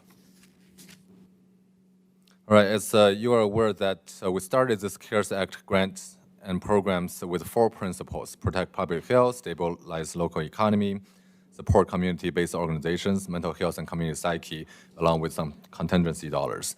So over the last month or so, those allocations has changed slightly. Your board has made decisions to reallocate $7 million of the contingency dollars to other programs under the stabilized local economy category. So this is a new breakdown of those 4 principles. Next slide, please. And then this is our new chart that is published on our website, which reflects that change. So the only difference is that we added a new category, which is a smaller orange bubble on top, which represents the distance learning support of $5.5 million. Along with that, there's also the child care facility support of $5.5 million, which is the updated number as well at the bottom right corner. So together, it still adds up to the $104.5 million rounded total. Next slide, please.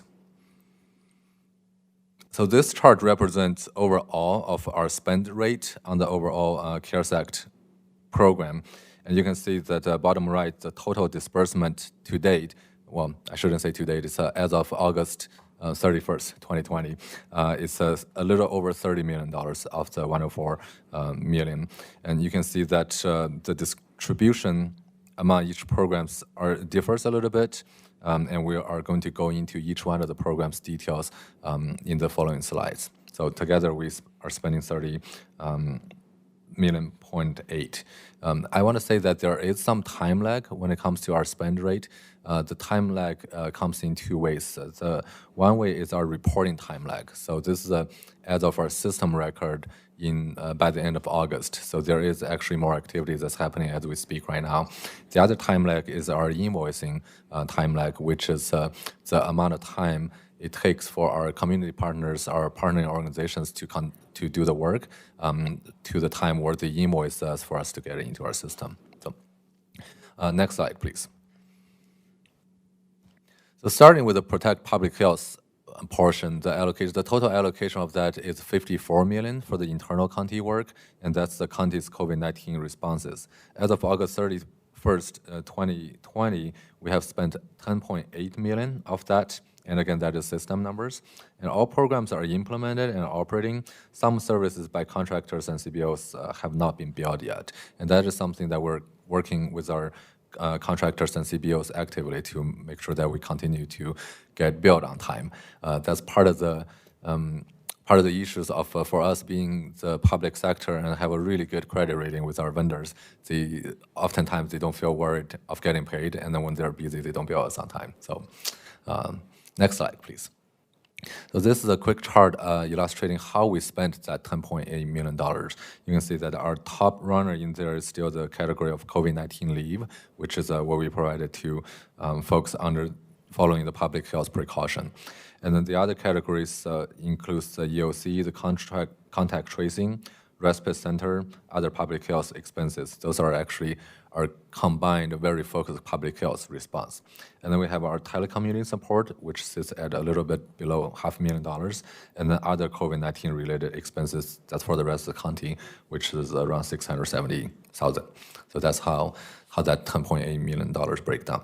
Jack, could you say again the word leaves, what does that mean?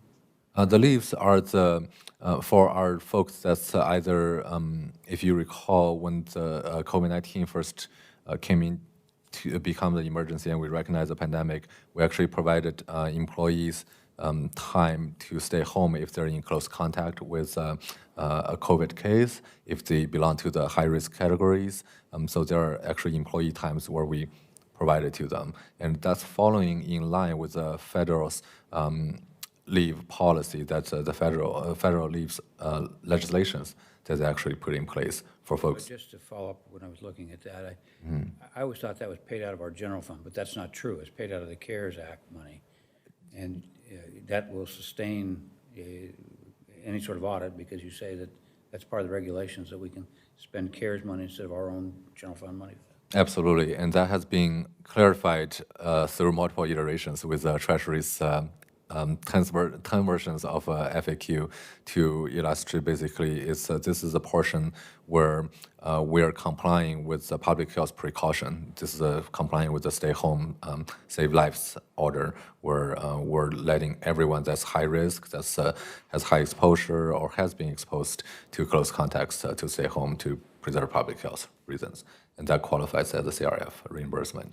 So I want to say that you're correct. When we first discussed about this, that was before CRF dollar came in, because our pandemic came into play in March, and then we received the CRF dollars in April. So we actually have put this policy in place thinking that we're going to endure this with county's resources. But obviously with the CRF kicking in, this is a resource for us to relieve the county's discretionary resource pressure on that. So did that answer your question, Commissioner Rogers? Yes, thank you. Okay, thank you. Next slide, please. So protect public health, the other portion of that $64 million in total is this total allocation of $7 million in the cities and special districts assistance program. And this program has been running very well. It is a reimbursement-based program. So as of August 31st, 2020, we have $3.7 million claimed and distributed to all the cities and special districts. So you can see that's a little over half of what we allocated, so we feel that we're fairly on track of fully utilizing this allocation to assist our cities and special districts partners. And they are continuing to incur cost and continue to request reimbursement. So, next slide, please. And then we have the small business support. These are in the form of grants, and there's a total allocation of $10 million. This is also the work group that Commissioner Willies and Commissioner Treese is closely involved with. This is separated into the unincorporated area and the incorporated area. Unincorporated area, we have $3 million. That's administered by Washington County with partnership with MISO. And the MISO has actually been distributing the first $1.5 million grant to small businesses. There is about $1.4 million left to be distributed, and Business Assistance Work Group and MISO are strategizing on the best way to advertise that to get it out to the business community. And so far, we actually collected, on the incorporated area, we have $7 million allocated there. $5.8 million has been distributed to the cities.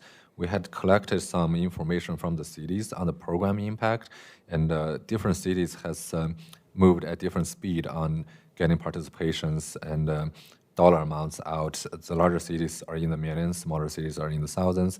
So among all the cities, the total participants they have been working with, this is the last updated last week, is 693 participants. And then the total dollars they have been either distributed or soon to be distributed is 3.6 million so far. So they're continuing to work on their programs and continue to get the benefit out to the community. I know from my standpoint, I'm just really looking forward to the results data in the January timeframe, Yes. you know, after the whole cycle's done. So in the meantime, I know everyone is working really hard to connect with folks in the community, get the word out, and get these dollars delivered. Absolutely. Thank you for doing all that follow-up Well, work. and just to follow up, the small cities particularly in this, in the unincorporated, or the unincorporated areas, probably the rural areas like Banks. I met with the Banks mayor last They're week. incorporated. They're rural, rural city and. Yeah, unincorporated is unincorporated. Okay, Rural is incorporated. I get get it.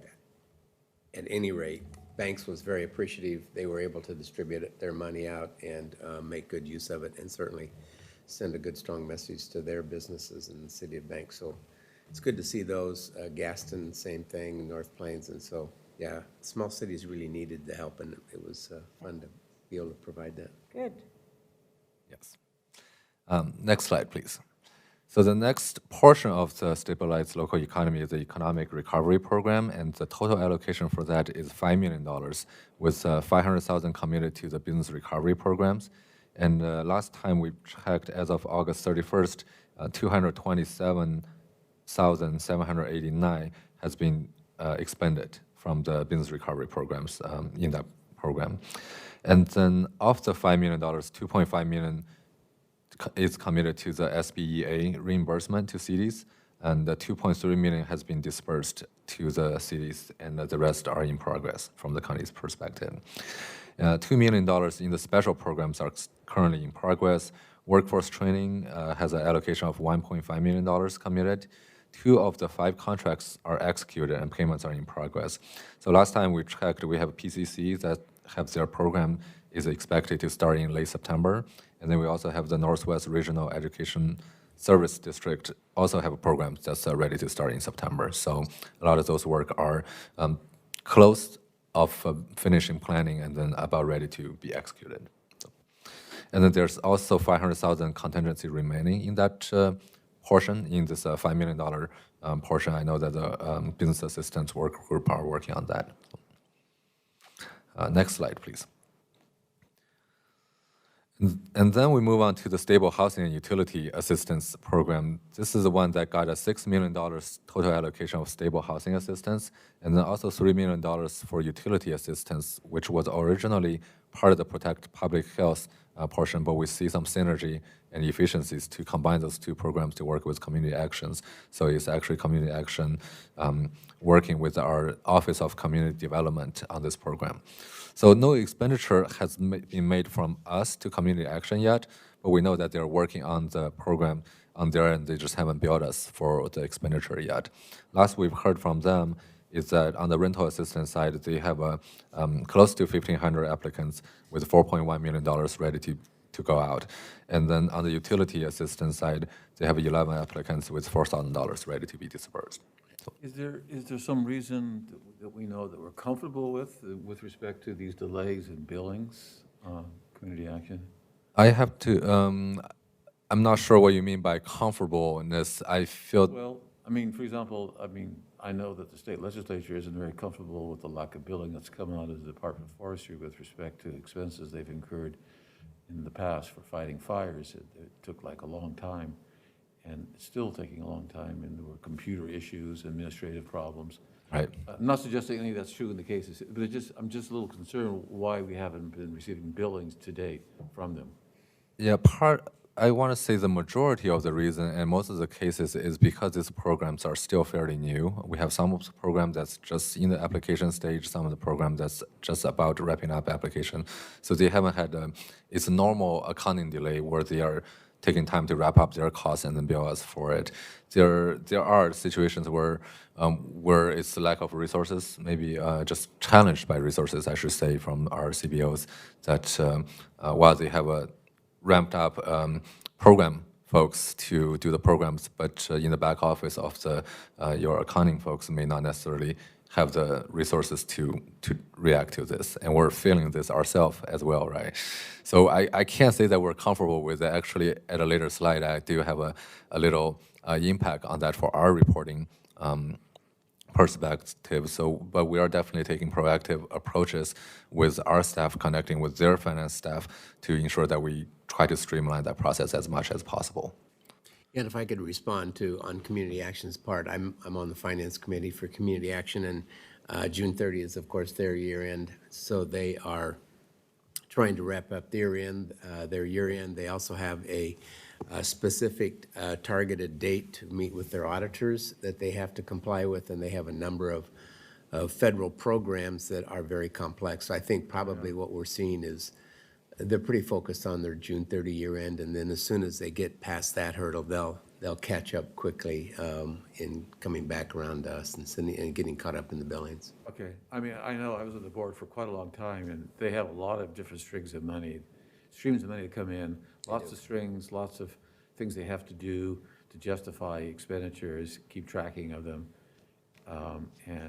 But it also potentially creates cash flows. In fact, does create cash flow problems for them as well. So I want to make sure that they don't suffer from that problem, and we're able to get the money out in a timely fashion that's well documented. Yeah, and our money is ready to go. When I say our money, it's the CARES Act CRF fund is ready to go. So whenever we get a bill, we will expedite it. So, yeah, but my feeling from Community Action is the same. It's not necessarily that they're delaying the invoicing process. It's really because the program is still fairly new, and then they still haven't gotten to a good break point to bill us on this yet. Right. So, Good. yeah. Ms. Angie, another thing that I want to make sure that continues to get attention and also gets report out in the end is the mortgage assistance aspect of this. That's all. I know there were challenges in trying to get that together and the state and so forth. But since it's not listed here, I wanted to make sure it's on the radar. Absolutely. Next slide, please. And then we have the houseless population support. That is broken down into a couple different programs. So the total allocation of that is roughly $1.7 million. And then so far we have disbursed 73,000 and some change as of August 31st. And this is another case of that pending invoices that's coming to us, because we know that there's a lot of work being done. Our community partners are doing wonderfully of getting the work on the ground, getting the service available to the recipients, but a little lacking on the billing us portion. So far, the last report I have received, which is different from the report that NS sent out on Monday already. So for last week, they have served 137 individuals so far, including the Safe Sleep Village of 61 individuals, Family Promise Shelter 57, Hotel Cares Voucher Program 19. I know all three of those numbers has grown by a few this week already. So do you have any questions? Quick question, and this is really towards Marnie Kyle. Given that the CRF money goes through the end of the year, and knowing that we have these 137 individuals so far, assuming that they're all current, as flu clinics are just starting, are there any plans or potential plans for helping ensure that community members who are able to take or get assistance through these programs might also have the benefit of some flu shot clinics? Chair Harrington and Board, Marnie Kyle, Director of Health and Human Services here again. And we have put together a team that includes John Wheeler, some of our public health staff, to do some influenza vaccination planning and even looking into the future of when a COVID vaccine is available. And one of the things that we really will focus on is how do we ensure that folks that don't typically have access to influenza vaccination have that access. So what do we need to do differently and outside of the sort of common healthcare system to ensure that those populations have access to vaccination. Thank you. As always, grateful for your thinking ahead. My team. Yeah. And then they actually have a current discussion on winter sheltering options, which I'm sure what Marnie described is part of that discussion. So next slide, please. So the next program that we want to discuss is the Child Care Assistance Program, and we have broken out the two sides of that program. This part is specifically for the childcare industry and childcare providers assistance. Total allocation is $5.5 million. We don't have expenditures made just yet. I know that all the contracts are in progress, and the other community partners are assisting in this program. So the partners that's assisting in this program, the number one is MISO. The last update that we have gotten from them is that they have received 340 applications, and that's the most recent count. 252 sites have gone through the initial verification process, and county work group has approved the sites for awards, and MISO is just working on finalizing the award amounts and then getting the resources out to the community. And these awards will represent about $2.6 million of the $5.5 million allocated so far. So next slide, please. And the next part is the distance learning support. The total allocation is also $5.5 million. No expenditures made as of August 31st. I know that HHS are busy working with the school districts on putting these programs together. And I know that there was a meeting earlier today, and it sounds like the result was very positive of the partnering with the schools. So more to come on this program. So far, we don't have any dollar flowing out yet. So, next one, please. Workforce vocational coach. This is the one, a smaller portion of $50,000 allocated to Office of Community Development to work on this vocational coach of workforce. This is a part of their existing program. This is just additional resources added to support additional impact that was caused by COVID-19. So I know that community development is still working on planning of this particular portion. Next slide, please. Total allocation of $5.25 million for support community-based organizations. Now, this is the $5.25 million that the county is partnering with the Oregon Community Foundation, and the work is currently being managed by the Office of Community Engagement. The program is operational. I know that OCF is accepting and processing applications right now. Their cutoff date is actually September 25th, which is this Friday. And so far, the last we've heard, the update from Amanda is 45 applications has been received with roughly $2.2 million requested, and that was an update from yesterday. So, so they're doing well with the first batch of applications. And next slide, please. Mental health and community psyche, we have a total allocation of $1 million. So of that $1 million, $750,000 is moved to CSDA program for funding exchange with District 1, 2, and 4 that's partnering with the THPRD and Hillsborough. And then District 1, 2, and 4 programs are currently under development. We have a preliminary list from them about how to get the mental health and community psyche benefit out to the communities. Actually, once we get their parks and arts and culture folks involved, they are actually coming up with very creative programs that's both in compliance with public health protocol, also definitely help with that cultural boost, that community morale boost. So they're definitely doing the work. I would just add on that by virtue of the county service district managers meeting, and then again with the chair mayor's meeting, when we were having the work group meetings for the CRF framework, I was really thinking about this from the standpoint of, with back then, during Stay Home, Save Lives, everyone was staying home and afraid that, we're never going to be able to get together with people again. And so forward-looking, it was about how do we make sure we have safe activities and reinforce, yes, you can still socialize, but in a safe manner. What I hadn't ever thought about until the general manager of THPRD, Tualatin Hills Park and Rec District, mentioned it, Doug Mankey, was the benefit to their staff to be able to put this work together for programs, since all of their other funding had to be pulled back due to the health and economic crisis. So just wanted to mention there was a whole benefit that I hadn't even thought about. Absolutely. And it's definitely a very beneficial program. And we partnering with our community jurisdictions, we can see that there's going to be a lot of very meaningful programs being put together to really help the community.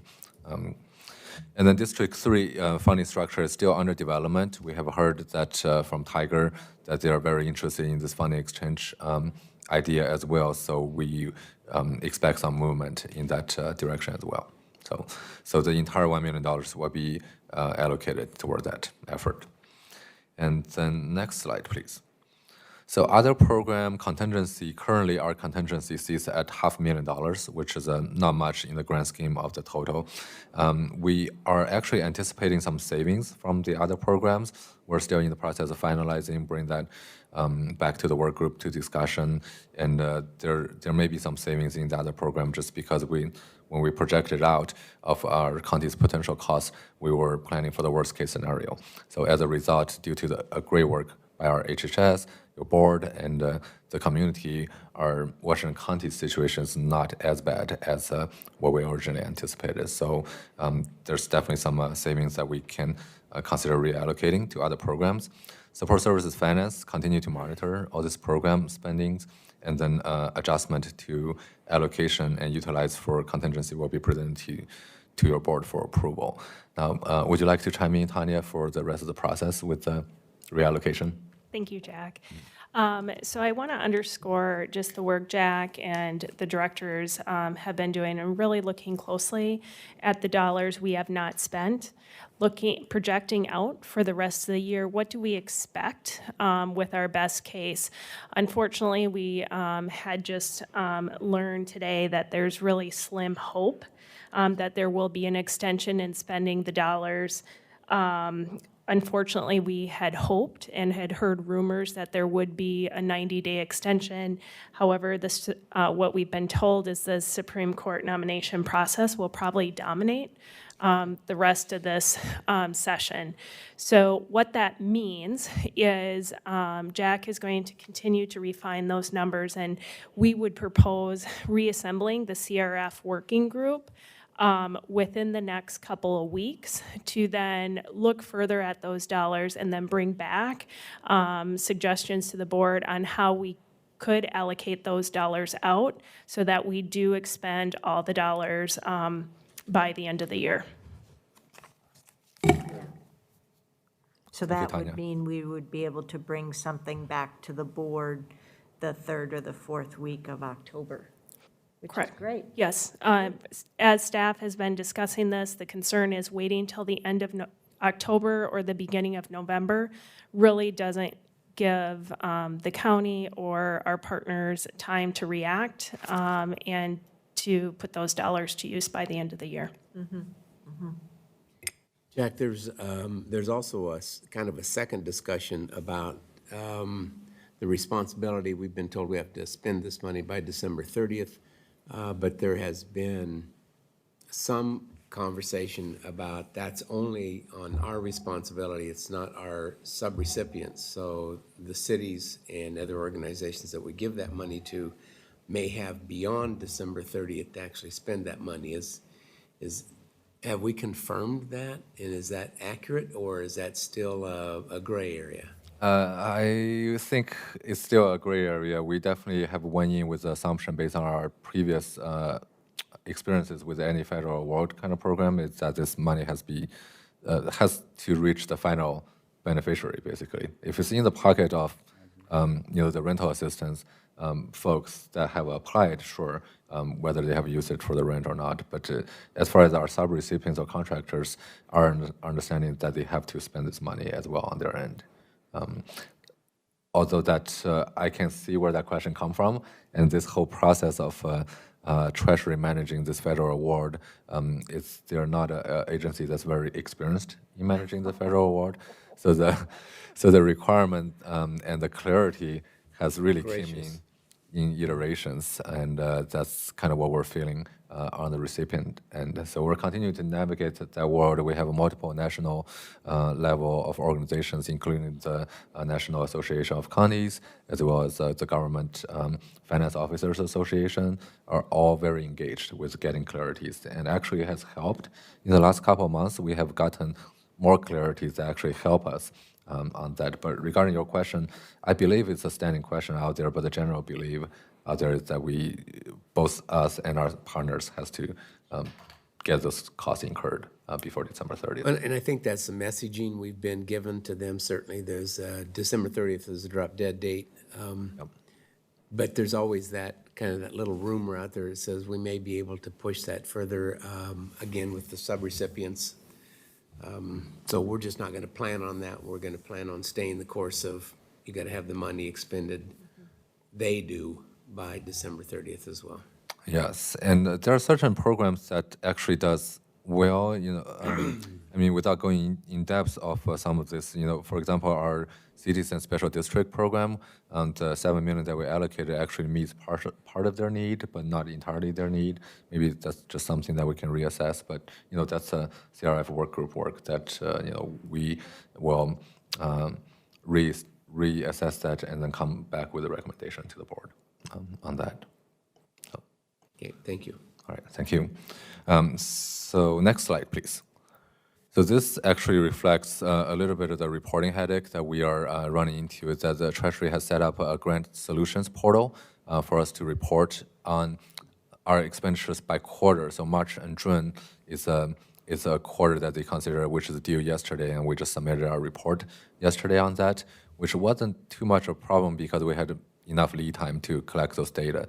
And then starting in July to September period, that's where the expenditures for that quarter is due October 13th, and that, in their definition, is 10 business days after the quarter ends, which is very challenging for us. So we're trying to get some clarities on, okay, are you talking about cash-based? Are you talking about accrual-based? Do we need to get, we probably wouldn't even have all the invoices that incurred during that time to get in.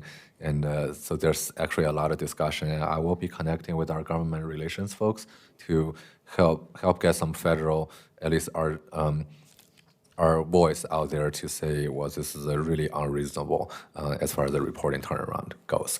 And what is going to be very critical is the October and December timeframe.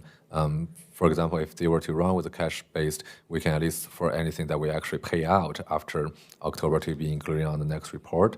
But then the final closeout report is due also 10 days after December, which is seriously challenging to our staff's time. So we're still navigating that. My anticipation is hopefully that common sense will kick in, and then we will have some additional clarity on that, some additional revision to that. But currently, this is what the reporting requirement stands.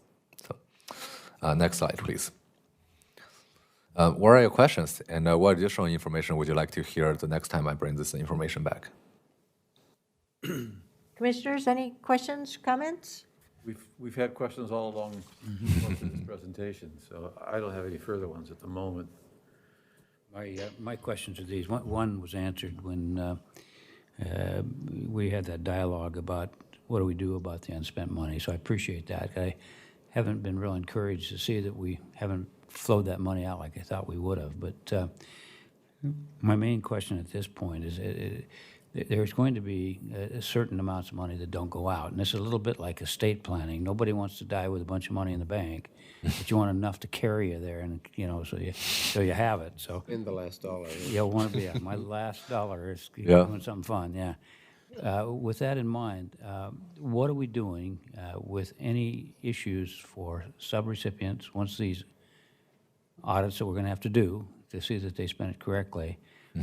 What are we going to do right down at the 11th hour? I understand we're going to convene the funding group again to determine, our next round. But do we have a contingency plan on December the 15th to say we still haven't gotten it all out? What do we do to do that? And then are we getting any sort of indemnification from our subrecipients that if they don't carry forth on their bargain, that we're not stuck with repaying federal dollars? Alan? That's where that's going. Federal dollars that said you didn't spend it appropriately. Now that we've got the, the A133 audits done, and we're looking at those things, and you got some repay. We're not getting stuck with that, I presume. Well, I can chime in here, Commissioner Rogers, members of the board. Yeah, we do have clauses in our contracts for these, with the providers. But, just because you have a contract provision that says we're going to get the money back, actually finding the money, I cannot promise you that. Oh, I understand the collection, but so we have a clawback in the event that there's a problem that they would reimburse us for the costs that we're having. I mean, I just didn't want us to have a lot of costs at the very end of saying you didn't spend it appropriately. To Commissioner Willey's comment, whether it's accrual or cash, I'm assuming it's cash under the registry. That's what it looks like, at least from what I've looked at. And it didn't get handled, so there's a bunch of payback for some reason.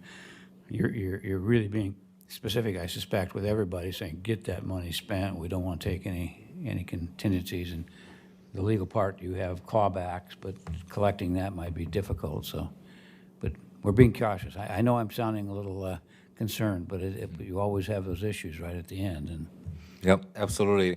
I want to say Alan is right. We have built in the club back and holding them just as responsible as we are when it comes to federal grant compliance.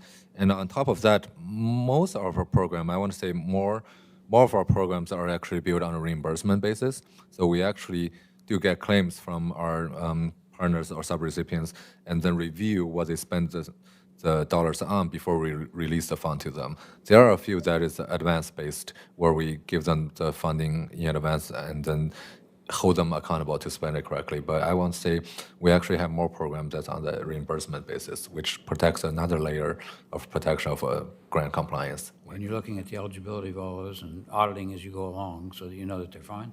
That's correct. Okay. Yep. Yeah, I think the BRCs are a good example of what you talked about, Jack, that we have given the money out in advance. We're telling them that they must be accountable for that money or they're going to have to give it back to us. And we're not just waiting until December to cross our fingers that they're doing that. We're advising them on a monthly basis, certainly, if not more often. And in regards to the reconvening of the CRF group, I think that's a great idea because we are finding again in our business group that we have some funds that we have not distributed, and it's partially because the grants, not all of the grants went out because we didn't have enough applicants to absorb that money. And we have also some contingency monies in a few different areas. And so, and I've kind of been communicating. We have a meeting tomorrow. And I think the discussion is going to be, we need to think maybe a little bit outside the box of what we've been thinking about how to help these businesses and things like that. And I hope that the CRF group does the same thing and comes up with maybe some new and creative ideas. Because we do have some money out there that we're going to leave on the table if we aren't creative in how we're going to distribute it. Commissioner Treese? Thank you, Chair. I agree with Commissioner Willey, and I raised the case that in the discussion yesterday with the child care group that the chair and I sat in, and the chair was very adamant about the fact that we need to be creative. We need to look at where these dollars are going and to make sure we're flexing on some of these the processes to make sure that the money gets out. So I think that we're all facing the same issues, but my experience has been that everyone's being very attentive to the issues and the timeliness of getting this money out. Thank you. So the way I would put it is we're all very motivated across this board and across our staff to be true to the principles that we put about, to put this money into practice in our community to help address not only the needs as a result of COVID and public health, but also to help our businesses and our community and community members recover from the devastating effects of this. And it's while it's sad that not all the money was able to push through in the way we had originally thought, because we were very concerned about not having enough, at the same time, it's good to see the dollars being put into action and having the opportunity of further creativity. Not so much for your next presentation, but for the longer term. I'm really an outcomes-based, results-oriented or focused person. And so I'll be interested in knowing more, along the lines that I was talking about earlier during Commissioner Report Out, about the number of child care providers that were eligible, then the number who were able to take advantage of the grant, any barriers that we had to achieving our goals. How many folks were able to take advantage of the grant programs that Commissioner Willie talked about, but also internally, how many different contracts did our legal staff have to construct that were new or modify existing ones? How many different arrangements did the finance department have to put in place? And how many departments played a role in getting these programs working through all these different partners? Just summary numbers. I'm not going to need that until the early part of next year, right? Absolutely. Towards the end of this. But as in the remaining months, as you go through looking at your numbers, so to speak, if you could be collecting that, I'd greatly appreciate it. Absolutely. We have those data available. Yeah. And we'll summarize it up as a closeout next year. Yep. Well, please know, to each and every one of you, doing this work day in and day out, you are making a huge difference in our community and in people's lives. So thank you so much for your diligence and discipline to put these dollars into action. Thank you, Chair Harrington. Thank you, Commissioners. Thank you. And next, for our next topic, we're a little bit ahead of schedule, and it's good to see that Lisa Tattersall is here to talk about the proposed extension of current Washington County Cooperative Library Services intergovernmental agreements with city and nonprofit libraries. When are libraries more than just a building? Boy, are we living it big time. Sure are. Oh yeah, there's the mic. Got it. Hi. Good afternoon, everyone. I'm Lisa Tattersall, manager of Washington County Cooperative Library Services, otherwise known as WCCLS. I'm here today to talk about the 3 intergovernmental agreements, or IGAs, that the county has with 9 cities and 3 nonprofits to provide countywide public library service. 2 out of 3 of them are set to expire in June 2021.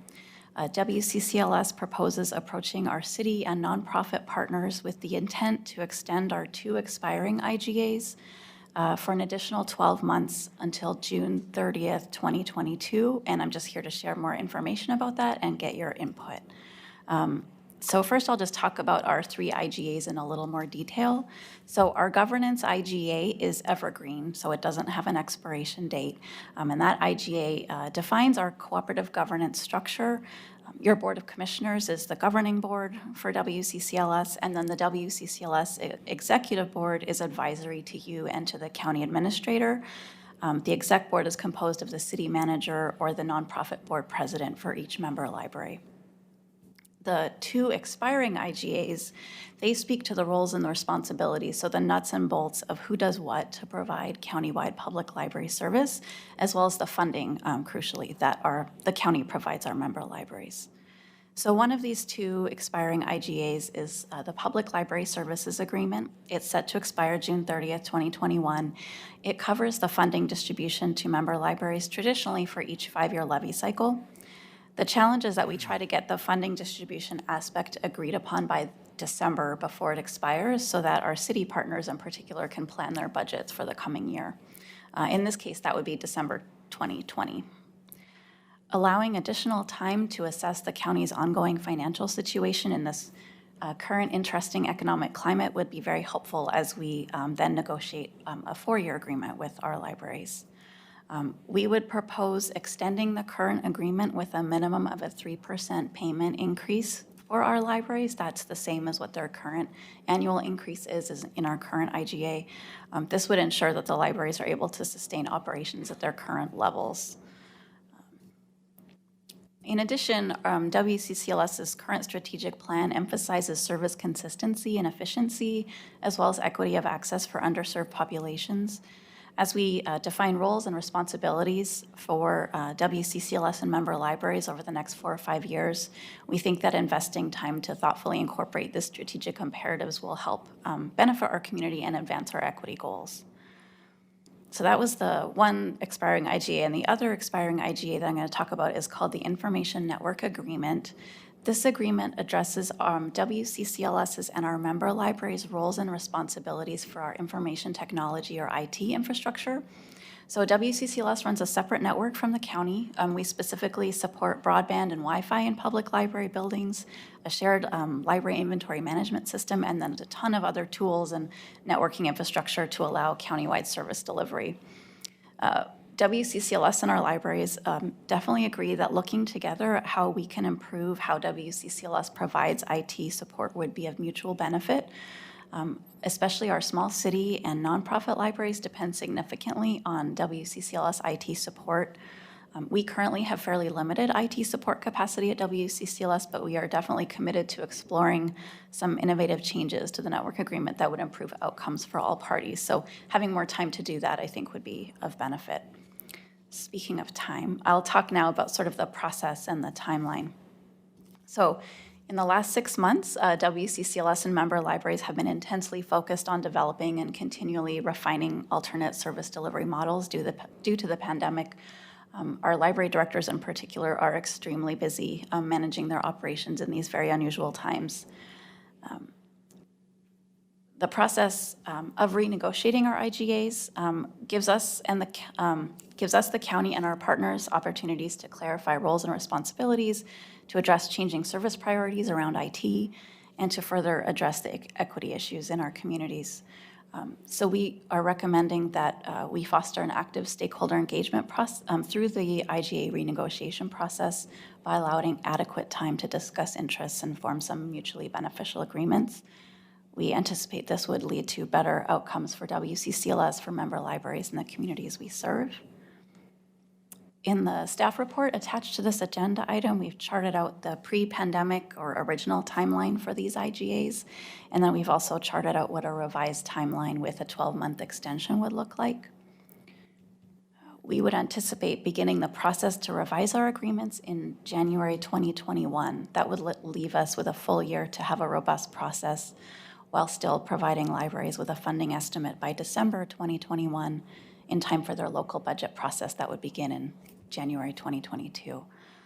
The WCCLS Executive Board meets next week on September 30th, and so depending on your direction today, we'll introduce the topic with them. Assuming all parties are amenable, we would work with County Council and each city or nonprofit to execute contract amendments. Any questions or comments? Any questions or comments, commissioners? I think the recommendations make sense.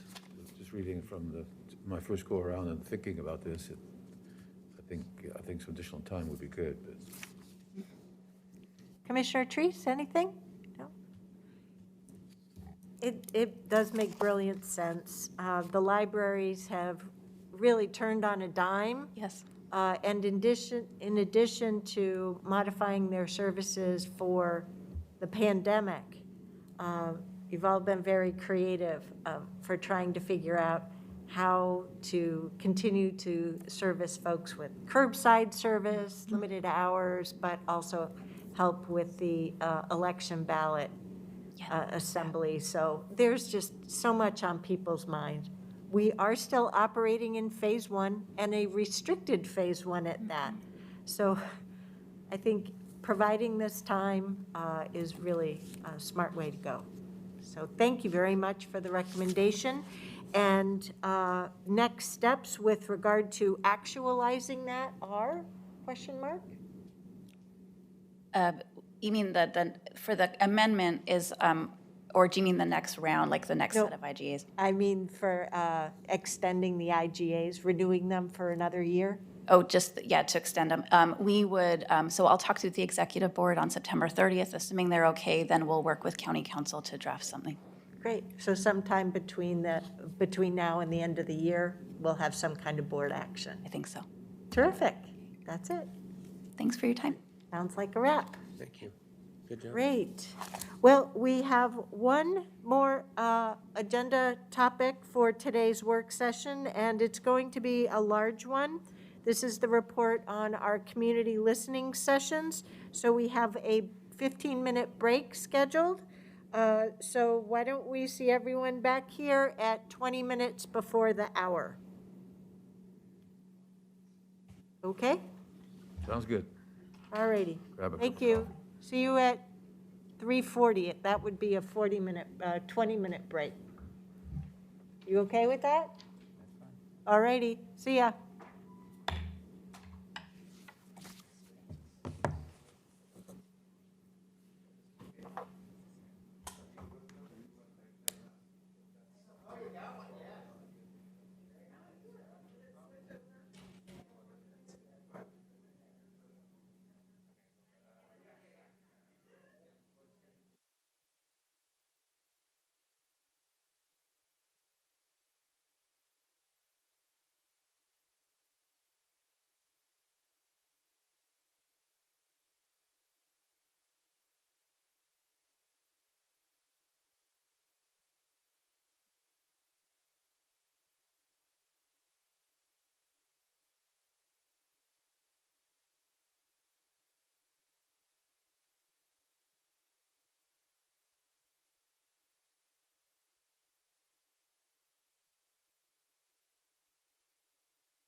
Waiting for Commissioner Treese.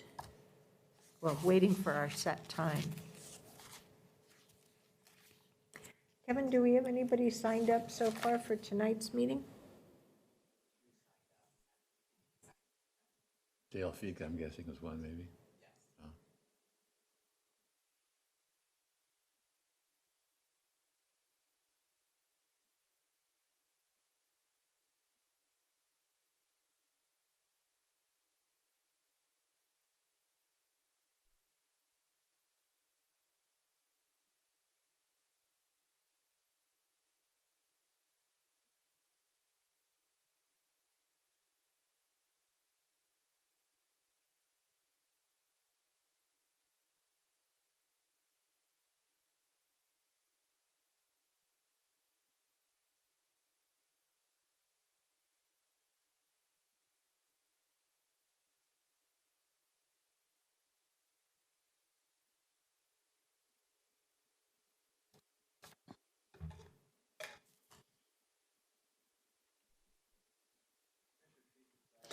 Oh, goodness. I said polling in the. I have to say, it's a little strange to see yourself on the screen, on my screen.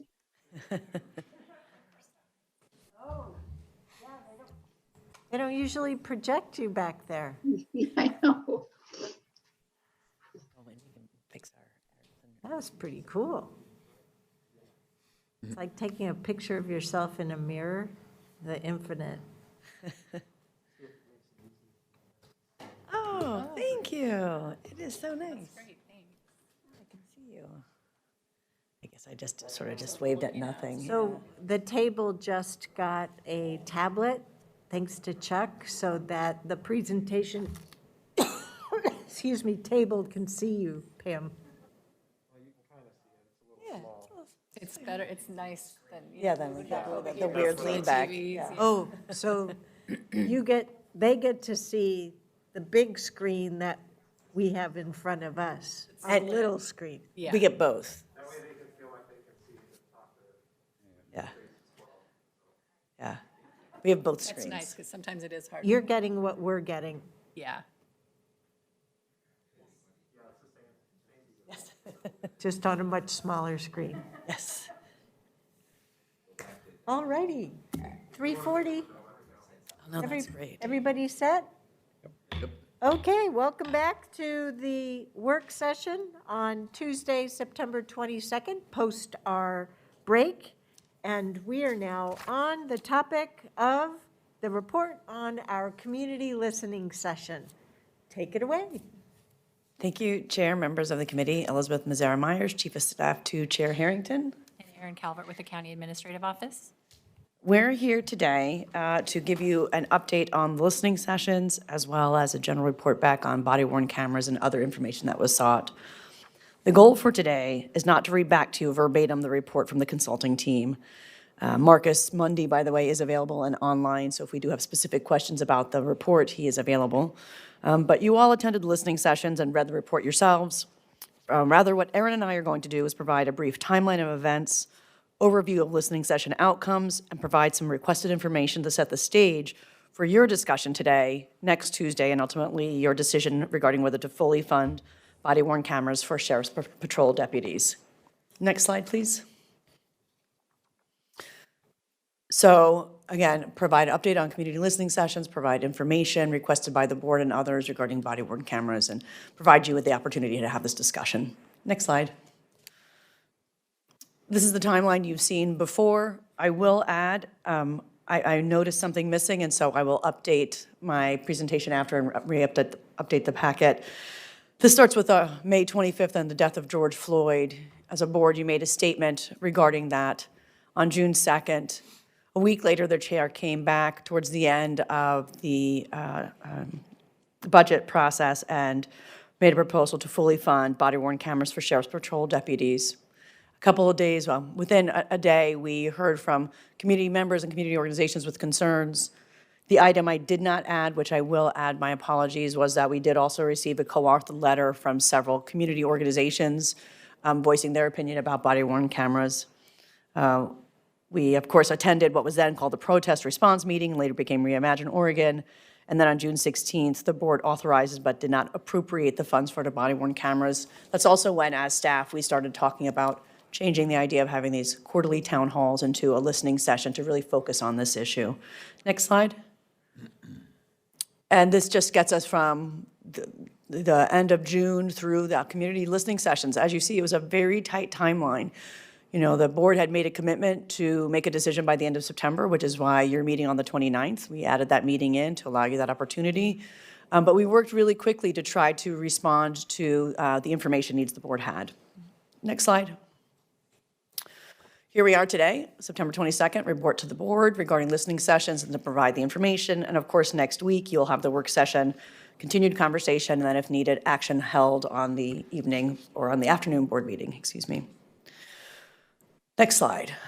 As you know, the listening sessions was a series of 6 culturally specific meetings during which a facilitator team, again, Marcus Mundy was the lead and is available on the phone or on Zoom, helped the Board of Commissioners hear from our community members about body-worn cameras and other community needs.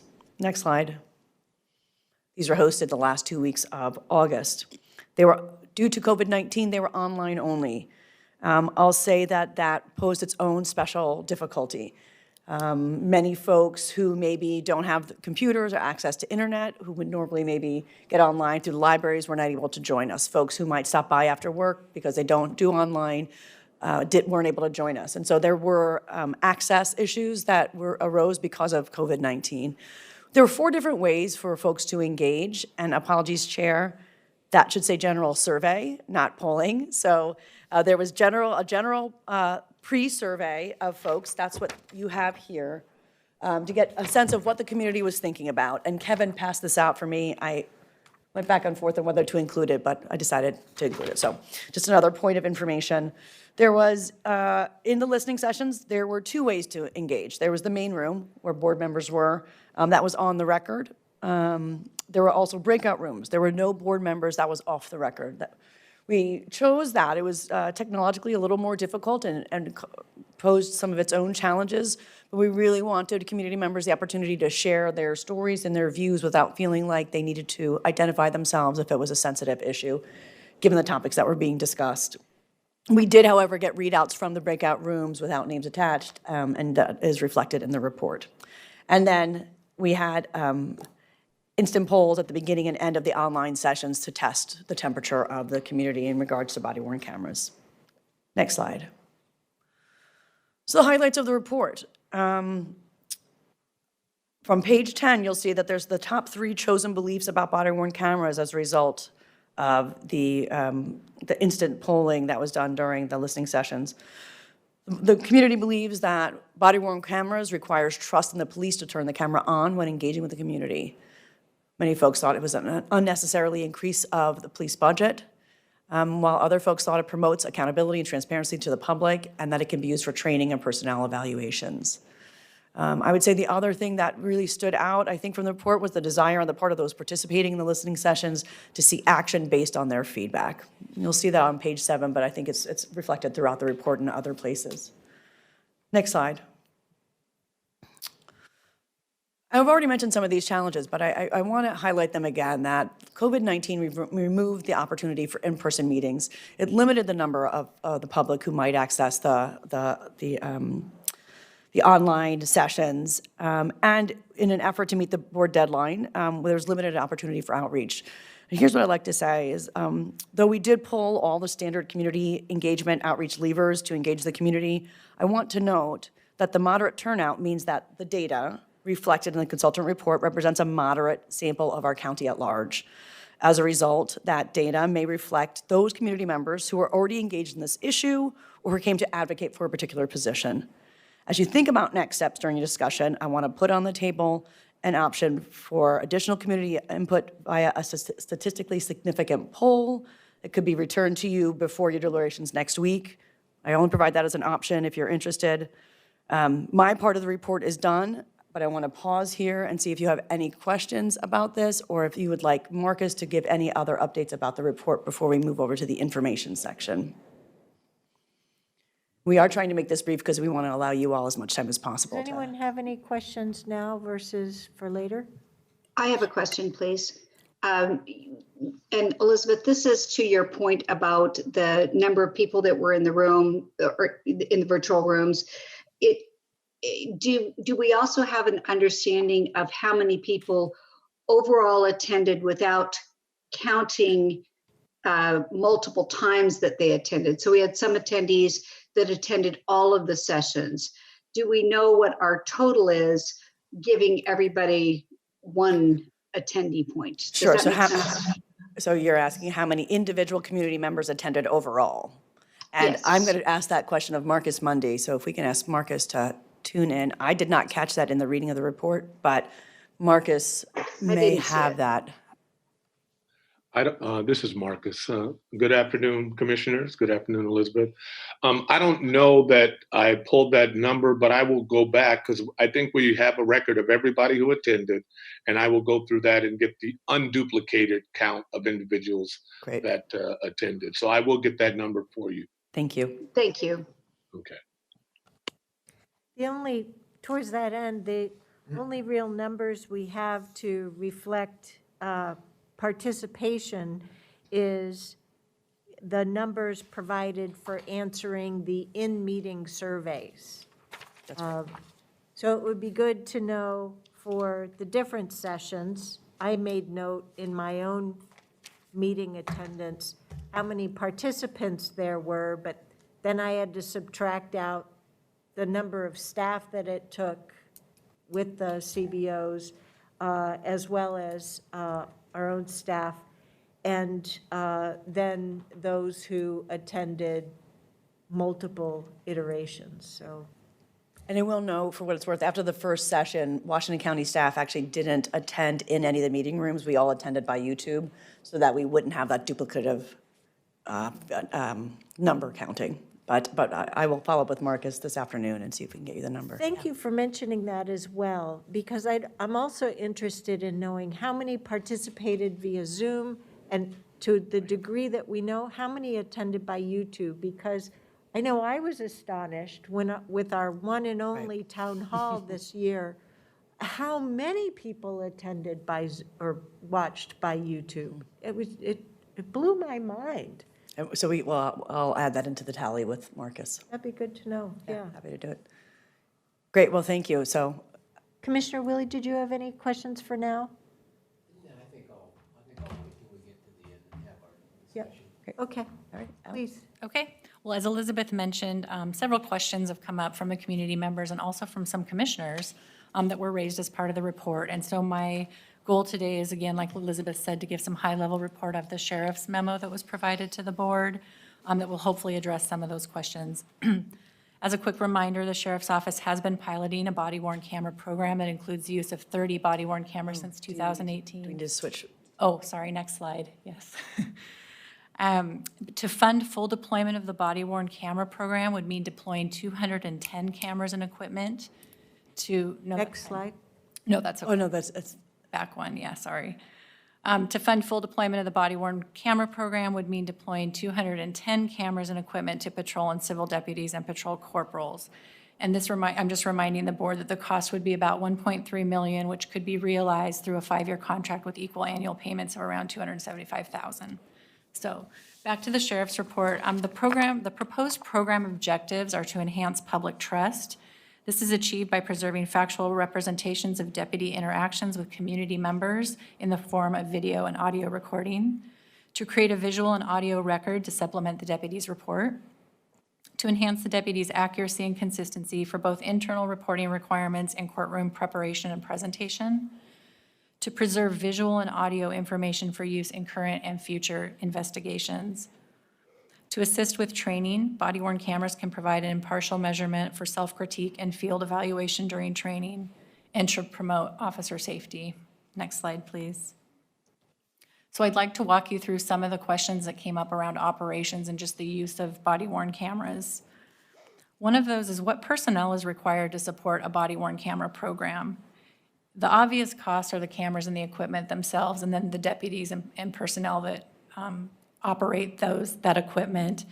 But there are other personnel that are needed in the storage and retention of the video. So Both Hillsborough and Beaverton Police Departments initiated a body-worn camera program about 2 years ago. Both agencies reported their largest unexpected cost was the increase in personnel to support and maintain the volume of digital evidence produced by body-worn cameras, and both had to increase their FTE to deal with that.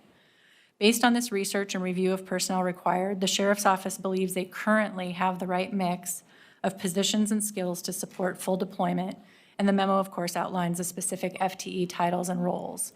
It just should be noted there is one vacant video evidence technician that awaits recruitment based on the final decision.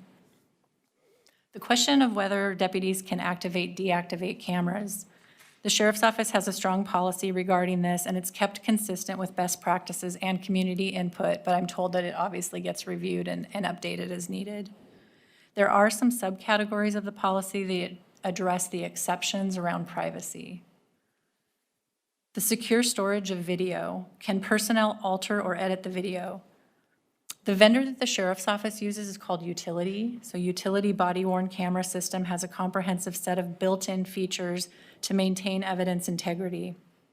Video is secured, encrypted, and uploaded securely to the system, I believe, every 30 seconds. The deputy never has access to the original file, and I know that both County Council and the Sheriff's Office could answer more detailed questions on this topic. I should also note that Sheriff Garrett is in the Zoom room if there's questions. Record retention. Retention dates are assigned by crime classification, so violations, misdemeanors, felonies, et cetera.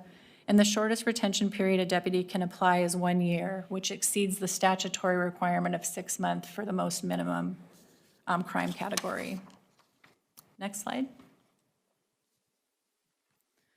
The question came up, what have other jurisdictions experienced in Washington County? So again, both Hillsborough Police Department and Beaverton Police Department have had their body-worn camera program for 2 years.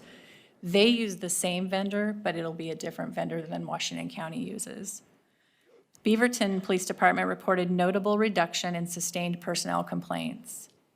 Beaverton Police Department reported no noticeable change in the number of use of force incidents when compared with 2 years before body-worn cameras. They did note an increase in internal investigations as videos are administratively reviewed following use of force incidents, which can lead to additional training. Both agencies noted an increase in the time to complete reports because they do review footage when writing reports. This also led to an increase in overtime. Hillsborough PD noted a specific increase in court-related overtime. Officers in both agencies reported that body-worn camera program was not only beneficial but necessary, and they detailed out some types of these events in the memo that's included. As mentioned, there's experts on the phone ready to dive further into some of these details if you want, and if you have any questions. If you could advance to the next slide. I know the board, again, is considering through discussion and more Q&A today whether to direct staff to fully fund the body-worn camera program, or direct staff not to fund, or possibly something else that I know will be discussed today. Next slide. As a reminder, this topic is also set for next week's work session as well. With that, I'm happy to answer any questions. Could I start by just getting a confirmation? I found the memo from the Sheriff's Office very helpful. And I just wanted to confirm that personnel-wise, there's, if I understand it, on page 5 of 5, the only additional staff person that would need to be added is the evidence officer, right? I think it says that right up at the very top under WSO program That's correct. That's the vacant position that would only be filled upon confirmation of. And that's already budgeted for, correct? Right, that's correct. Okay. Okay. Yeah, so on page 3 of 5, It's last just not sentence of filled. first paragraph, there's just a note about filling a vacant video evidence technician. Okay. We'll await the final decision. So it's budgeted for. Thank you. You're welcome. So I had it wrong. I'm glad I confirmed. Any other commissioner questions? What's the useful life of these cameras? Oh, I knew this back in the work session in June. I believe I have We your have, we email may have the from that. sheriff may want to weigh on this. I think that this contract includes a renewal every 3 to 5 years. I think the camera life is 3 to 5 years, but I really shouldn't be guessing, so we can call on the sheriff. May. I should have brought all my old notes from the previous presentation. So, Aaron, we have John Steyer, so I believe the sheriff is maybe with him. John Steyer would be great. He knows all the details of the contract. John, can you hear us?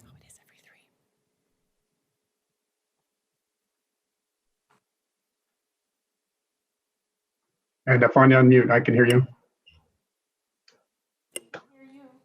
We can hear you. All right. Hi, John. Hello. So, So the equipment refresh, they do a refresh, at least I think 3 years is a refresh point. If Chris Schweikert is on, he might be able to answer that, but I think that's just the camera technology piece of it. So that's built into the contract. I guess I'm still a little bit confused. So the useful life is about 3 years, so the camera's replaced, but the contract's for 5. Well, right. So the contracts are 5.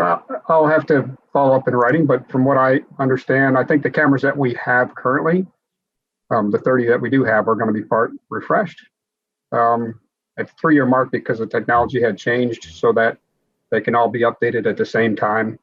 And actually, I think this should be good for 5 years. So no one ever buys the cameras, they just are doing it through a lease program of some sort of contractual program? I can contract, yes. Uh-huh. So you never own any of it, is that correct? I will follow up with that too. I assume that we possess the cameras, we own them. We're not going to give them back at the end of the useful life. I didn't hear you. You're not going to give them back, or you are going to give them back? Right. I think the case is that we keep, there are our cameras, but I will verify that. And so if there are cameras for any damages, if they get broken, policemen do have issues with,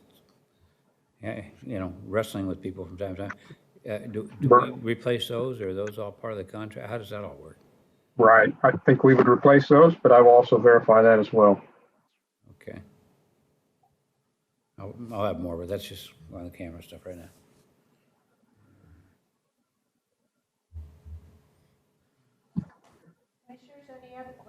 Commissioners, any other questions, including any ones that you might have on the listening session summary report that we have? Anything for Marcus Mundy? No, the only thing I found curious was that people at the beginning, and I don't have the report, it's on the car, but at the beginning, they had less concerns than they did at the end on some of the cameras. So their opinions were changing, and so I'm not sure what that was. Marcus might know that, but I was surprised. I would have thought that maybe some people would have had their concerns addressed, but they seem to have developed more concerns as it went on. Or maybe it was just group dynamics, or maybe I misread that. Commissioner, this is Marcus Mundy. I think you're right. I think it was group dynamics. I think some of the conversations from session to session went different information, and some people learned more during the sessions, and they heard other people's opinions during the sessions. And so that was reflective of some of the opinion changes that the researchers noted in their data analysis. Yeah, I was curious, yeah. Well, I'd have to say, though, following up on that, Marcus, that the polling. Instant polls, yeah. Okay, I just want to make sure I was using the right term there. I use air quotes. The polling from the beginning and the end, I noticed that as well, Roy, that they changed, but I also felt like that it was, the information that was communicated was specifically the individual who was communicating it, and it was not exactly factual from the standpoint of what my follow-up research communicated was that that the concerns were that whether or not the deputy would turn it on or not, or whether or not the video was could be manipulated, and a variety of things that I think subsequently we found out that was certainly, we could assure that would be taken care of. For example, of whether or not the deputy was going to turn it on. Well, if we would establish a policy that it was required, and then that deputy didn't do it as the policy, then there would be disciplinary responsibility on that. And so there's certainly ways that we can implement guidelines and rules that would substantiate the fact that these body-worn cameras would be much more efficient and usable by us. I think, to me, what concerned me more was the distrust of public safety. And so when you distrust our public safety officers to do what is right, or that they would actually manipulate a video, or that they would not still factually report the evidence correctly, even though it was on tape. I mean, there was just a whole bunch of variables in there that was significant concern to me. Obviously, growing up, the police was who we could trust. I mean, there was obviously still lots of issues where that wasn't the case, but that was the general rule. And then that distrust starts to bleed into our school resource officers. And I think school resource officers are an excellent thing, but they have to be obviously planned and designed and implemented the way that they should be done. And I can only refer to the Hillsborough School District school resource officers that I think they've done that. So I think there was a lot of things that I heard in these listening sessions that either to me were not factual or didn't have any factual support, or was just kind of a feeling of distrust, and that's concerning to me. So there was 2 or 3 messages that I took away from this that actually, to me, would, as we work further into working with our public safety officers of how training and how we can better support, I think, our general public and regain their trust. But that's going to be a pretty difficult task, but I think that's going to have to be top of mind, at least from my standpoint, because we have to have the general population trust our public safety officers.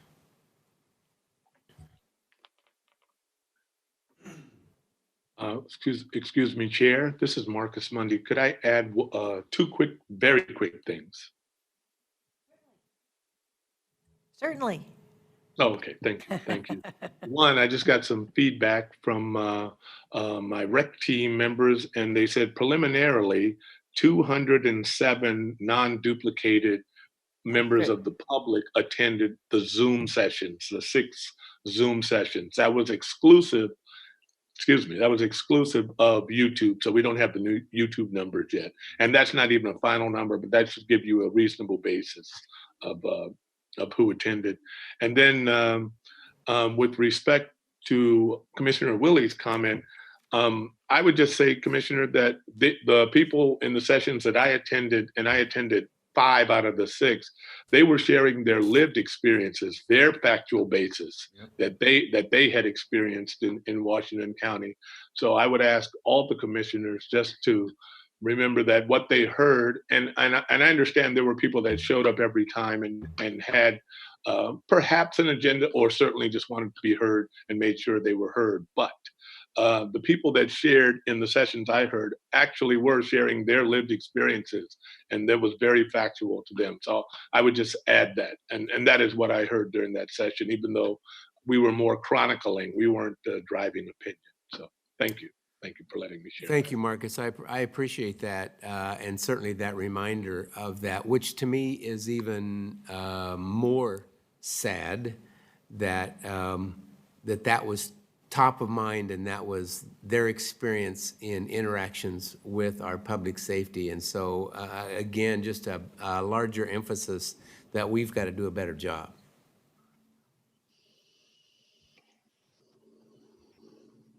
Go ahead, Commissioner Treese. Thank you, Chair. And thank you, Elizabeth and Aaron, for your review of the information. When I look back, I attended 5 out of the 6 sessions, and one of the repeating conversations was, is the expenditure for body-worn cameras the most effective way to make the public feel safe? We did see the initial response to body-worn cameras being at whatever X was, and then at the end it did usually drop. But I heard a lot of comments about mental health issues, the CAHOOTS model, for example, that's outlined and described in the listening session minutes. But I think I want to take a step back and make sure as we go through this decision-making process that in relationship to public safety, the money that we're spending or not on body-worn cameras really addresses that end goal. So I think part of what would be helpful, having heard various questions today, I think it would be helpful for our work session next week is for us to get a summary of what we would be investing in. I understand 5-year financing, the 1.3 million, the 275. So what happens after that 5 years is something that I didn't ask for previously. Then also, I think now would be a good time for commissioners to highlight other information needs that you may have. And don't worry, I'm not done with the discussion part yet. I made a mental note based upon, one thing that we know is clear to us is that our discussions around how we invest in addressing community needs for mental health, behavioral health, and so forth, this is not a once and done, right? So as we proceed with our work session next week and potential action, how do we make sure that our community members have the opportunity to both see that there's a progression there as well as to hear it? So we'll have to think about that. Chair Harrington, I just got a point of information on my, thank you, Marcus. There were 500 YouTube views, though we're not able to drill down to see who were county staff versus other staff, but across all 6, 500, so a total of over 200 some odd views or participants. Thank you, Marcus. On your smartwatch there, yes. Oh, if I could, a clarifying question for this handout that you gave us today, and we'll make sure you have a hard copy of it, Commissioner Treese. Alex will make sure you've got it. There is a chart at the top and a table at the top and a chart at the bottom. And these are pre-survey questions about topics that you would like to discuss. And I understand the August 4th date. What I'm a little bit confused by is the September 21st date. And I'm going to speak for Amanda. I don't know where she is. Well, Amanda, if you want to come up to a mic. Oh, great. We Sorry. do have in our plans having the community investment conversation. So I look at the September 21st. Go ahead and sit right there. I look at the September 21st data point as an opportunity for us to roll in, right?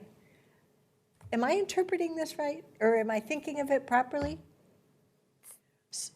Can you clarify clarify what the question. So the chair was asking for clarification on August 4th, but then we also added in the data from September 21st, yeah. Yeah, so the issue there is that this was a Microsoft Forms survey, and we didn't close it at the Beginning of the listening session? right. And so I had data that I had pulled on the 4th, and then there's no way to get data in between that time until the 21st. Yeah. So that's the difference. No, We that's- just thought we'd that's give you the perfect. whole thing. Yeah. So the Feedback's a 21st gift. is cumulative. Yes, it includes everything up to the 4th, and for the most part, the top 4 categories stayed the same. You can see there's a slight difference in racial equity. Yep. And to your point, Chair, yeah, this will help inform the conversation about community investment. Great, so that was a clarifying question I had on that. I have a couple of things I'd like to share, but before I do that, I realized that I mentioned I was thankful for the further information from the Sheriff's Department, and that augmented the information that we had going into the Zoom meetings with the FAQ. There were 3 documents we had available to us: frequently asked questions, a body-worn camera description, and access to the policies. I was never successful in getting to the policy information through our website. So I need some help between now and next Tuesday on that. Would you like us to just have those 3 documents? I have the 2. Okay, so- It's the policy one that I was never successful in accessing. Probably because after a couple of minutes, I ran out of patience. So, I do have one hard copy of the policy if you want it. yeah, that'll be fine. Yes, that'll be fine. So I want to share that I'm really glad we had these listening sessions. This is the first time that we've had broad board listening sessions just through technology, right? We had our first board listening sessions last fall with the budget, but we were able to do that face-to-face. And when you're doing something all through a internet-based application, it sort of takes that human interaction away a little bit more. I thought we had good turnout from the board. I was really pleased by that. One thing that maybe you guys can help me figure out, including you, Marcus, is there was information and dialogue exchange. I shouldn't call it dialogue because dialogue is in person, but there was an exchange of conversation through the Zoom chat. And that was a source of information for me about some key recognizable affinity group members from our greater Washington County community who spoke to support of body-worn cameras in contrast to others who were speaking against. So there were these particular cases of very prominent people. And that is not reflected in any way in this report. And I don't know what technology is behind that, but that is a takeaway that I carry forward that I realize you don't have the benefit of, Commissioner Rogers. Sorry, I was going to say, we have saved those chats, and so I will work with the consultant team to see if there's some kind of analysis or way to share those with you. There were just a couple of those that really stood out for me, and so I received feedback. It caused me to articulate that I was hearing, and we tried very hard, and I tried very hard to stay in listening mode. There was one distinct time where there was a gross generalization that nobody supported body-worn cameras, and I knew by virtue of the listening session experience that was not the case. So I mentioned that, and then, of course, was berated in the next listening session for having brought that into the mix, which is fair because it was a listening session. So I don't have a problem with that. Carry these learnings forward. So, and a bottom line for me, I am really pleased that we stepped forward and put forward this program in swift order and used this affinity group report style and have that experience now to leverage for future community engagement. And I thank all of our community members who participated.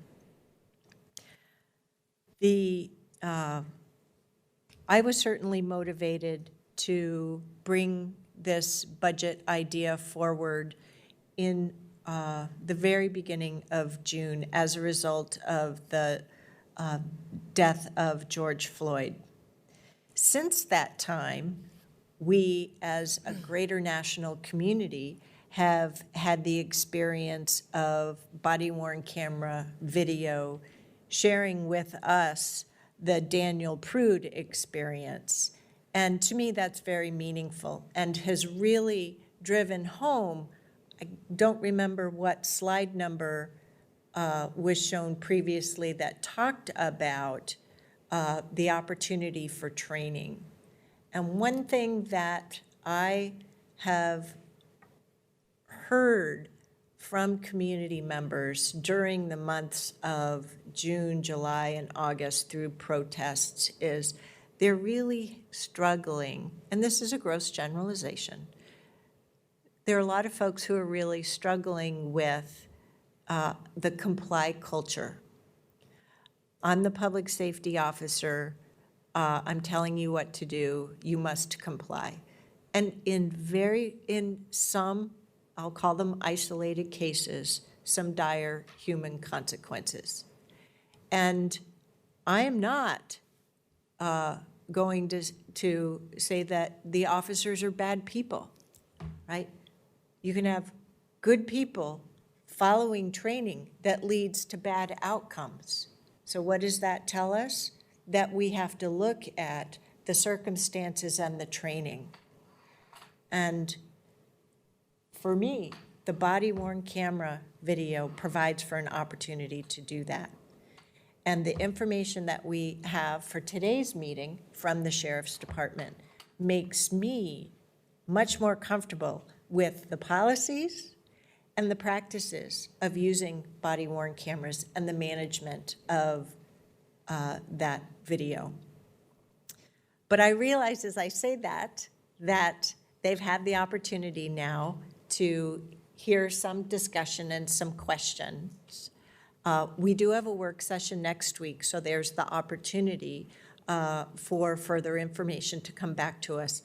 But before we leave this topic, I want to provide the opportunity for our sheriff or sheriff's officer experts who may have some additional information to bring forward to us that would help address some of the questions that we have posed about the use of body-worn cameras and so forth. And Sheriff Garrett is available through Sharon Gray's link. Yes, Sheriff Garrett, can you hear us? Sheriff, can you hear us?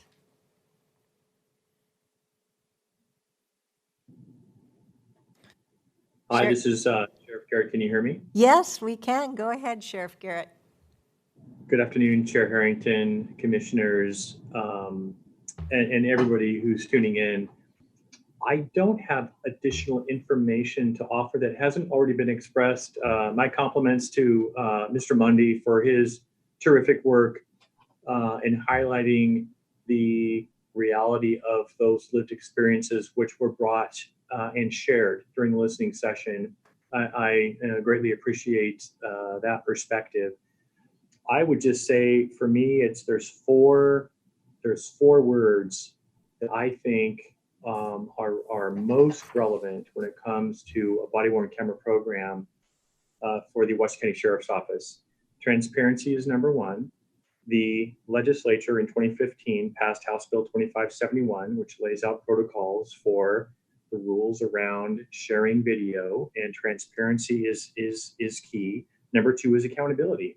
It's accountability through accuracy, where the cameras capture those events. That is a really important record to make sure that we're accurate in recording what happened in that incident. Three is training. As the chair pointed out, this is an opportunity for us to really hone our training skills when it comes to high frequency, kind of low impact things that we do a lot, like a traffic stop, for example. That really helps us to focus on continuous quality improvement. And then it's an important record getting back to accountability, and then again for those low frequency, kind of high liability events. And lastly is safety. It's anecdotal, but when I hear deputies describe encounters with community members, and they announce, "Hey, sir, ma'am, just wanted to let you know, our conversations being video and audio recorded," that tends to lower the temperature when there's when it's maybe starts out a little heated often. And so transparency, accountability, training, and safety, I think those are, for us, for me, what I would want to highlight. But again, the community gets to decide, right? Ultimately, you as commissioners get to decide. But I just wanted to share those perspectives, and thank you for giving me the opportunity.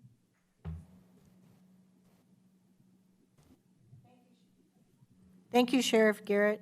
I appreciate hearing that. Just in a comment, thank you, Sheriff. From my standpoint, being able to show not only factual representation through slow-mo on these videos, but also running it real time, I think gives a little different perspective of what the officers go through and the decisions that they have to make instantaneously to either save their life or protect others. And I think a lot of that is lost because we live in a life of slow-mo. Everything is, we break it down, certainly in the sports arena, we see it on instant replay, and then they make decisions and reverse decisions, and you're thinking, they got to make those decisions in real time. And so for me, being able to look at a video of an activity in real time gives me certainly a perspective, or at least an understanding of the pressure that these officers have to endure and react to every day. I have one thing. Yeah, thank you, Commissioner. I appreciated getting some real technical information. I tend to like that, and that's what listening sessions did, as well as the report. And I appreciated asking some questions that you've given me information on regarding how the tapes can be altered or changed, and you know that's always a question. But in regard to the tapes, when you tape a scene or a body of folks, can you use that information in terms of finding accessories to the crime? Is that evidence for that? And secondly, can you also use it for material witnesses so that you could compel people to testify in certain events? And that may be an attorney question, I don't know, but I know people get real nervous when you start filming them at events. So I don't know whether, Sheriff, I ask you that or Alan that, but the two things, if I'm filming and I see people there, can I use that information for charging them with accessory? And also, can I use it as evidence that they're a material witness? Well, Pat, I'll jump in. Chair, members of the board, yes, absolutely, that's going to be evidence. You can, if someone is committing the crime that's on that camera, if it's accessory to the crime, they certainly can be charged. And obviously, it'll be depending on what the evidence shows. And and people do get nervous when they're being filmed. And I think the sheriff addressed that, and that hopes all parties involved, knowing they're being filmed and that their behavior is going to be reviewed in slow-mo, makes them brings the tempers down. Did I answer all your questions, Commissioner Rogers, or is there something else that you had in No, there? I'm particularly curious because people get nervous and I would, if, you see these very blotchy, I don't know how to describe it, they kind of put some sort of a thing on their face, not the people being filmed, but later on so that they can't identify them. But can we use that as evidence? I mean, if the sheriff is using it, we can use it, and so Absolutely, people who that'll don't be like used in investigation, but there are also privacy concerns. I know the sheriff has some really detailed policies on when people's faces are blotched out, or however you however you term want to it. describe it, So- yeah. But yeah, and obviously if someone's involved in the crime, then that face is going to be front and center in front of the jury. So, So if people are, and I'm just pursuing that, so I know it, I was happy with what I heard in regard to the altering. So people who might be opposed to body camera filming are saying, I don't want to be identified that I was on the spot because I don't want to be called as a witness later. I don't want to be identified because maybe I was also involved. Is there any restrictions we ought to know so that, Alan, so people who show up and say, I don't like to be filmed on body cameras, I don't like that they're taking my picture, any privacy issues legally? there would be no privacy issues. I mean, the officers every day are subject to the same exact people holding cameras to their faces. And so that's, as long as you're aware that you're being filmed, there's no privacy issue. And although, and I'll let Pat, if he wants to add on later on, so I'm done, there is policies about how to protect the release of those records for public records release.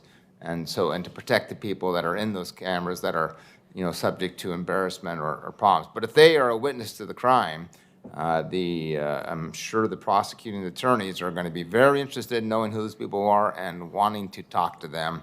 And that may create some difficulties for them, but that is what happens when we, get involved or even witness a crime. Is that true of minors as well? That is a little more difficult question, but I imagine if it's going to be a criminal investigation and a prosecution, then the same juvenile justice court rules would apply, and there are more privacy protections involved there.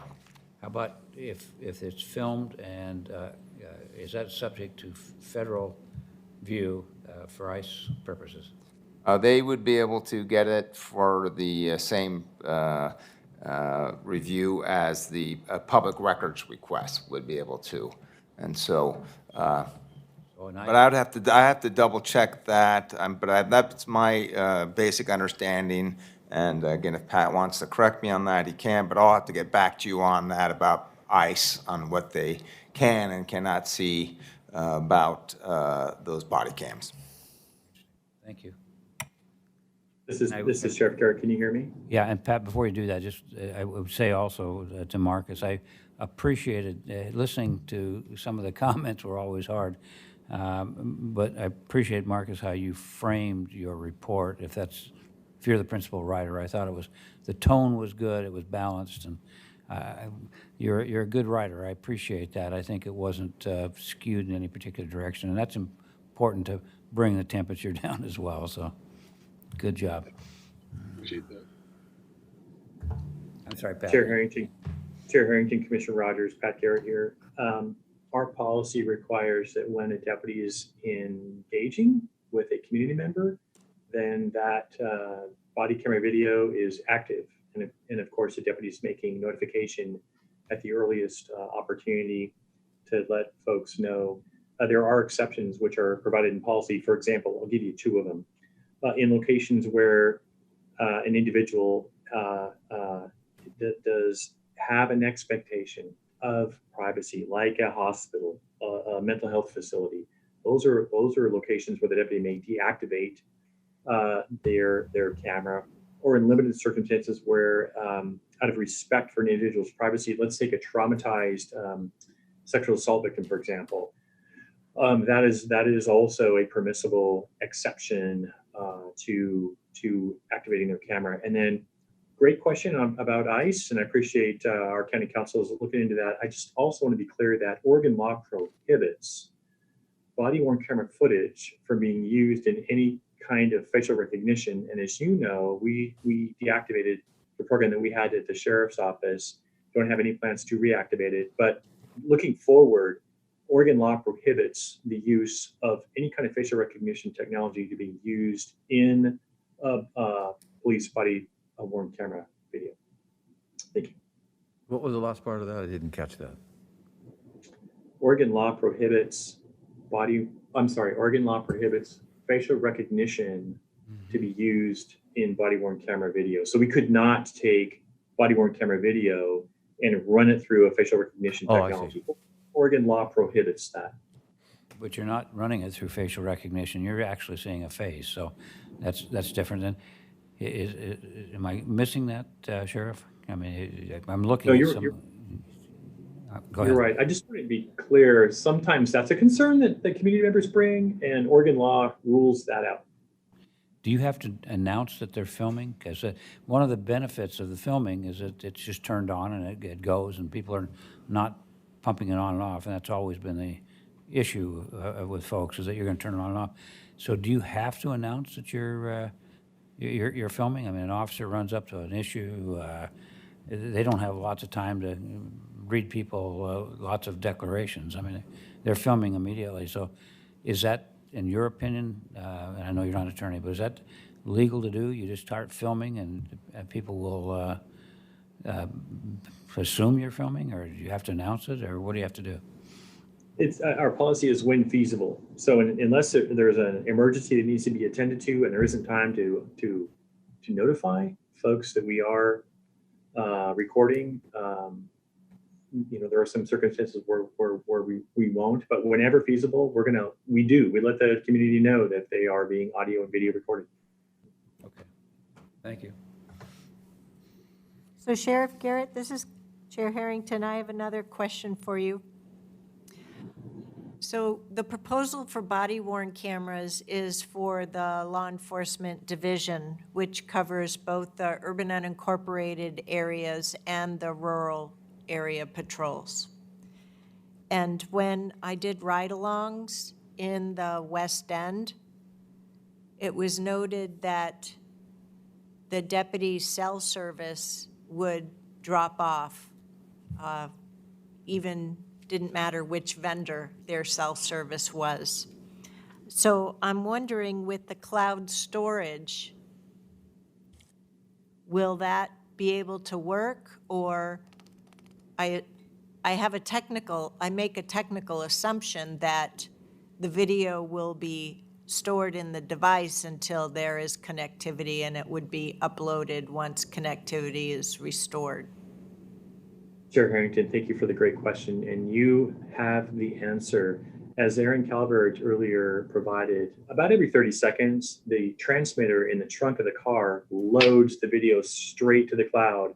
But if they're out of range for some reason, like you're out in the west part of our county, that video is retained by the camera system. And as soon as the transmitter is within range, it gets loaded back up on that 30-second cycle. Okay, all righty. Okay, so commissioners, and Commissioner Treese, did you have any questions or discussion points you wanted to add before I try to summarize and wrap us up? I have a question that I believe is for Elizabeth.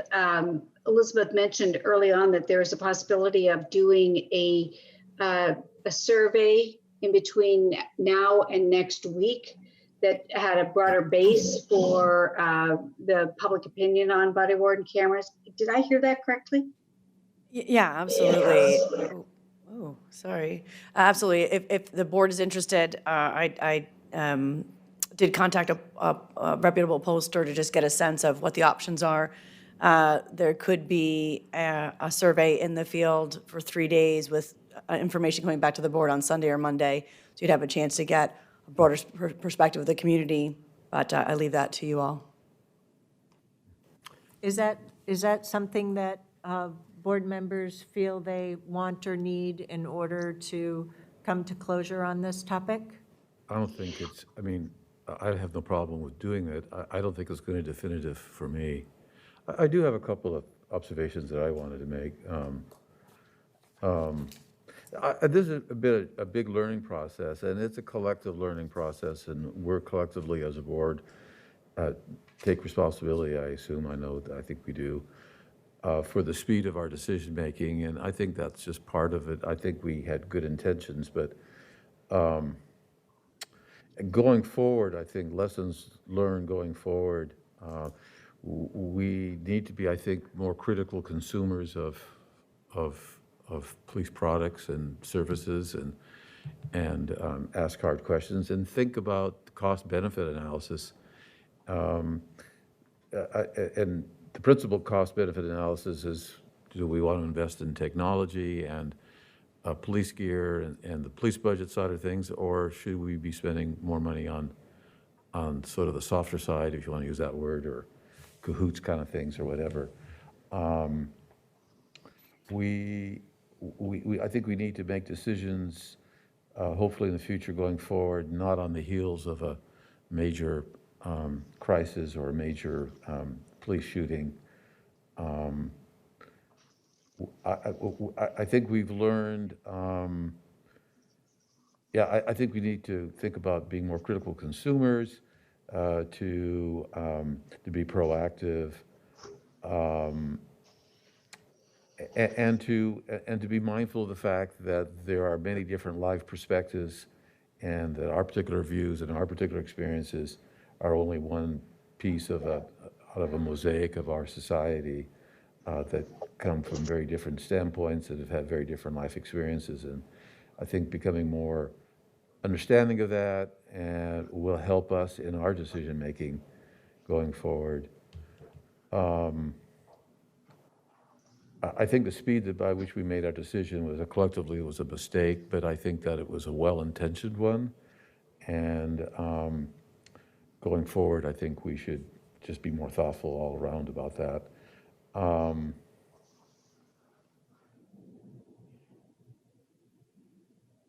Those are some of my, I think some of my, the final thing is, thought is that, we have to assume, and I think we should assume, and I think it's fair to assume, that criticisms and concerns are well-intentioned and are, in fact, very useful and constructive. And we're all in this together, and that we all want this country to be a better place.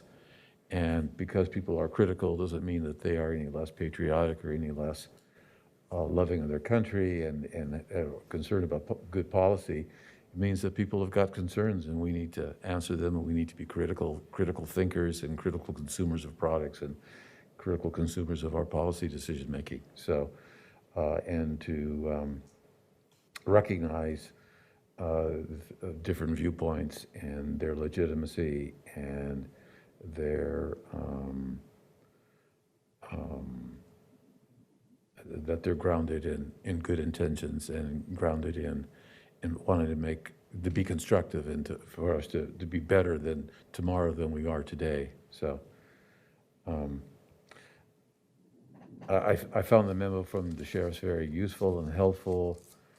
And it's also an educational process for everyone around. I mean, some of the concerns I think about, the manipulating of tapes and I think reflects the distrust, and I think we should be mindful of that. It's also an opportunity for all of us to be better engaged and understand the basic broad structure of rules of evidence and how that it's important ultimately for successful prosecutions and for the innocent to be released and to be deemed to be and found to be innocent, and those who are guilty to be found guilty, is that we comply with pretty sophisticated and well-developed and long-practiced and well-analyzed rules of evidence so all of that information is also useful for all of us to understand sort of the third branch of government, the court system, that a lot of us really don't have much background in and training in. So anyway, I think this has been a great learning experience for all of us, and I think going forward, I think we'll be a better board for it. And we'll have a better community as well. I think we're all going to hopefully grow in trust with each other and go forward. Other commissioner comments at this stage? I would go ahead, Commissioner Treese. I love Thank your you. coworker, by the way.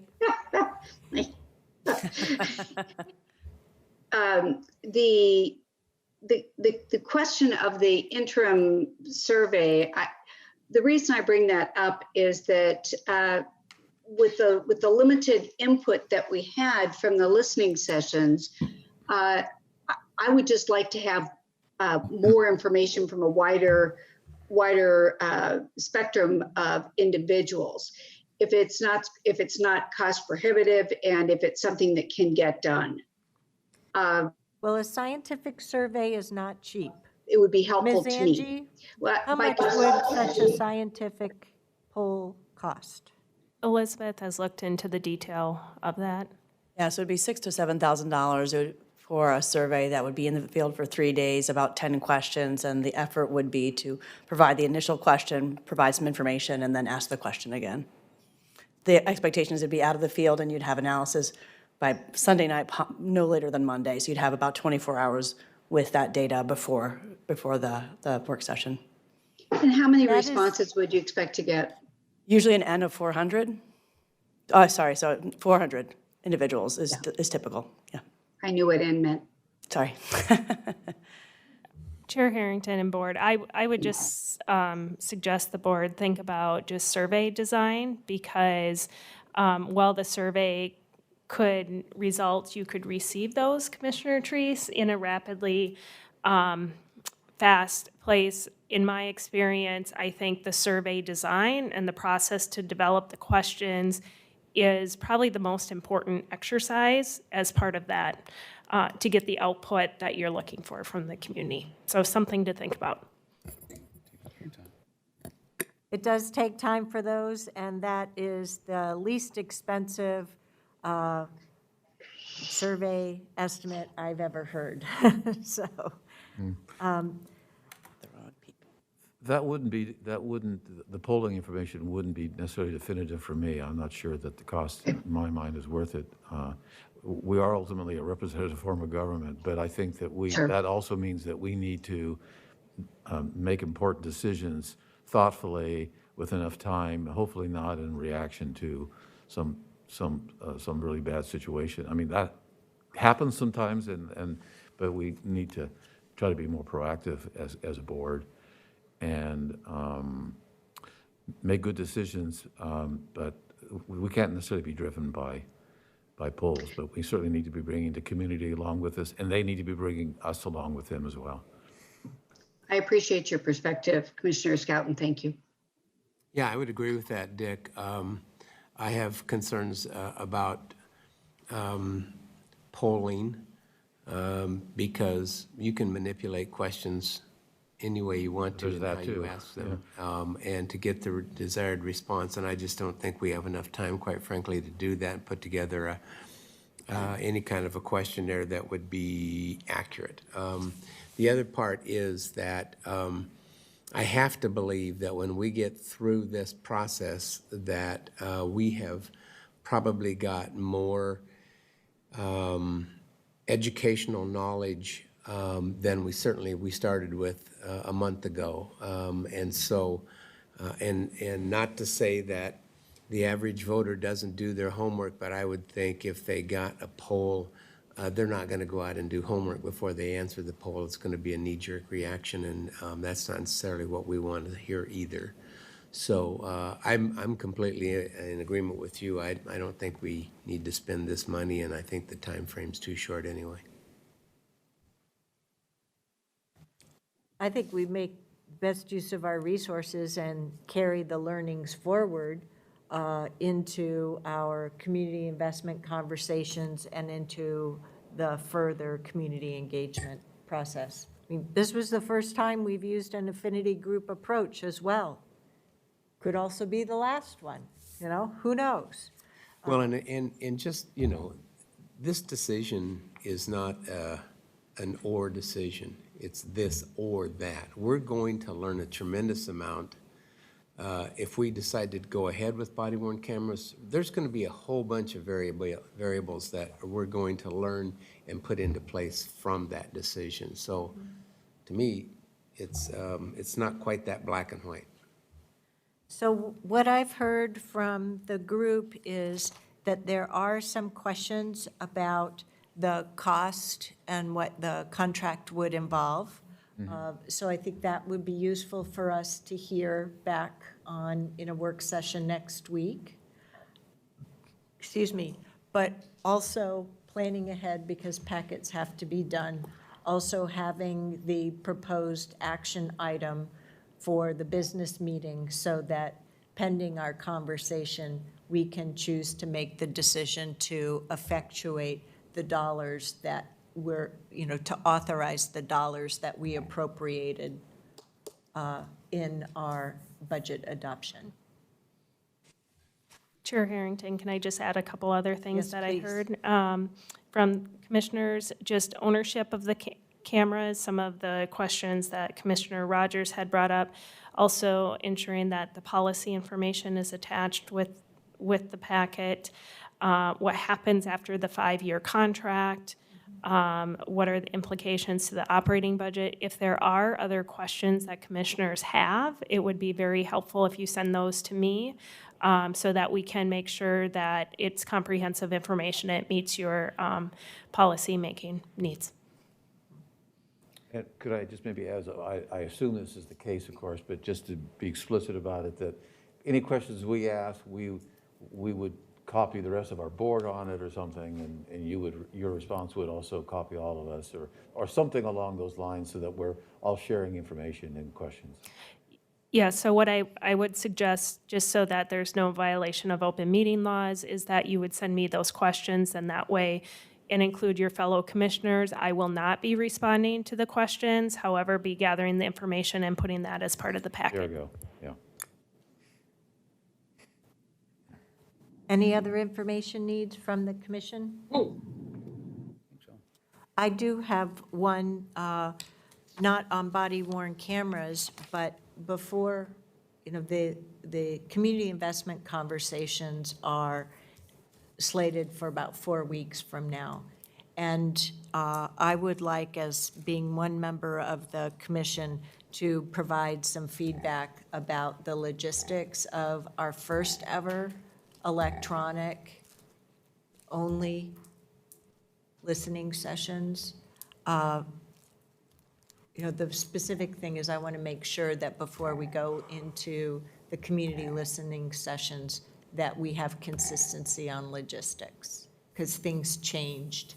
Some for good improvements, but others inconsistent through the latter part of the affinity in the listening sessions versus the beginning.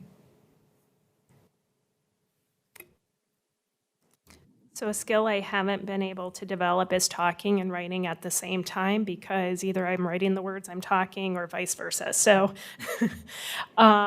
so we can definitely bring that back to a study session discussion. I know Elizabeth and Jack have been working on framing out what the conversation has been, and really taking the learnings we've learned from this process and how do we help ensure success in the community investment conversation. So, Because I think that's really important, because they're intended as a conversation, and we and the public members are the two conversation intended audiences. So want to make sure that our side of the equation is managed or described to our confidence.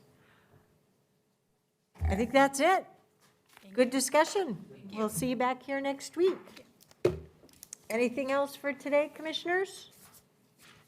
Kevin, did you have Thank you. anything? Nope, we will just have the board meeting at 6:30 tonight. Yes, indeed. Okay, well, without further ado, we'll adjourn the September 22nd Board of Commissioners work session. Thank you.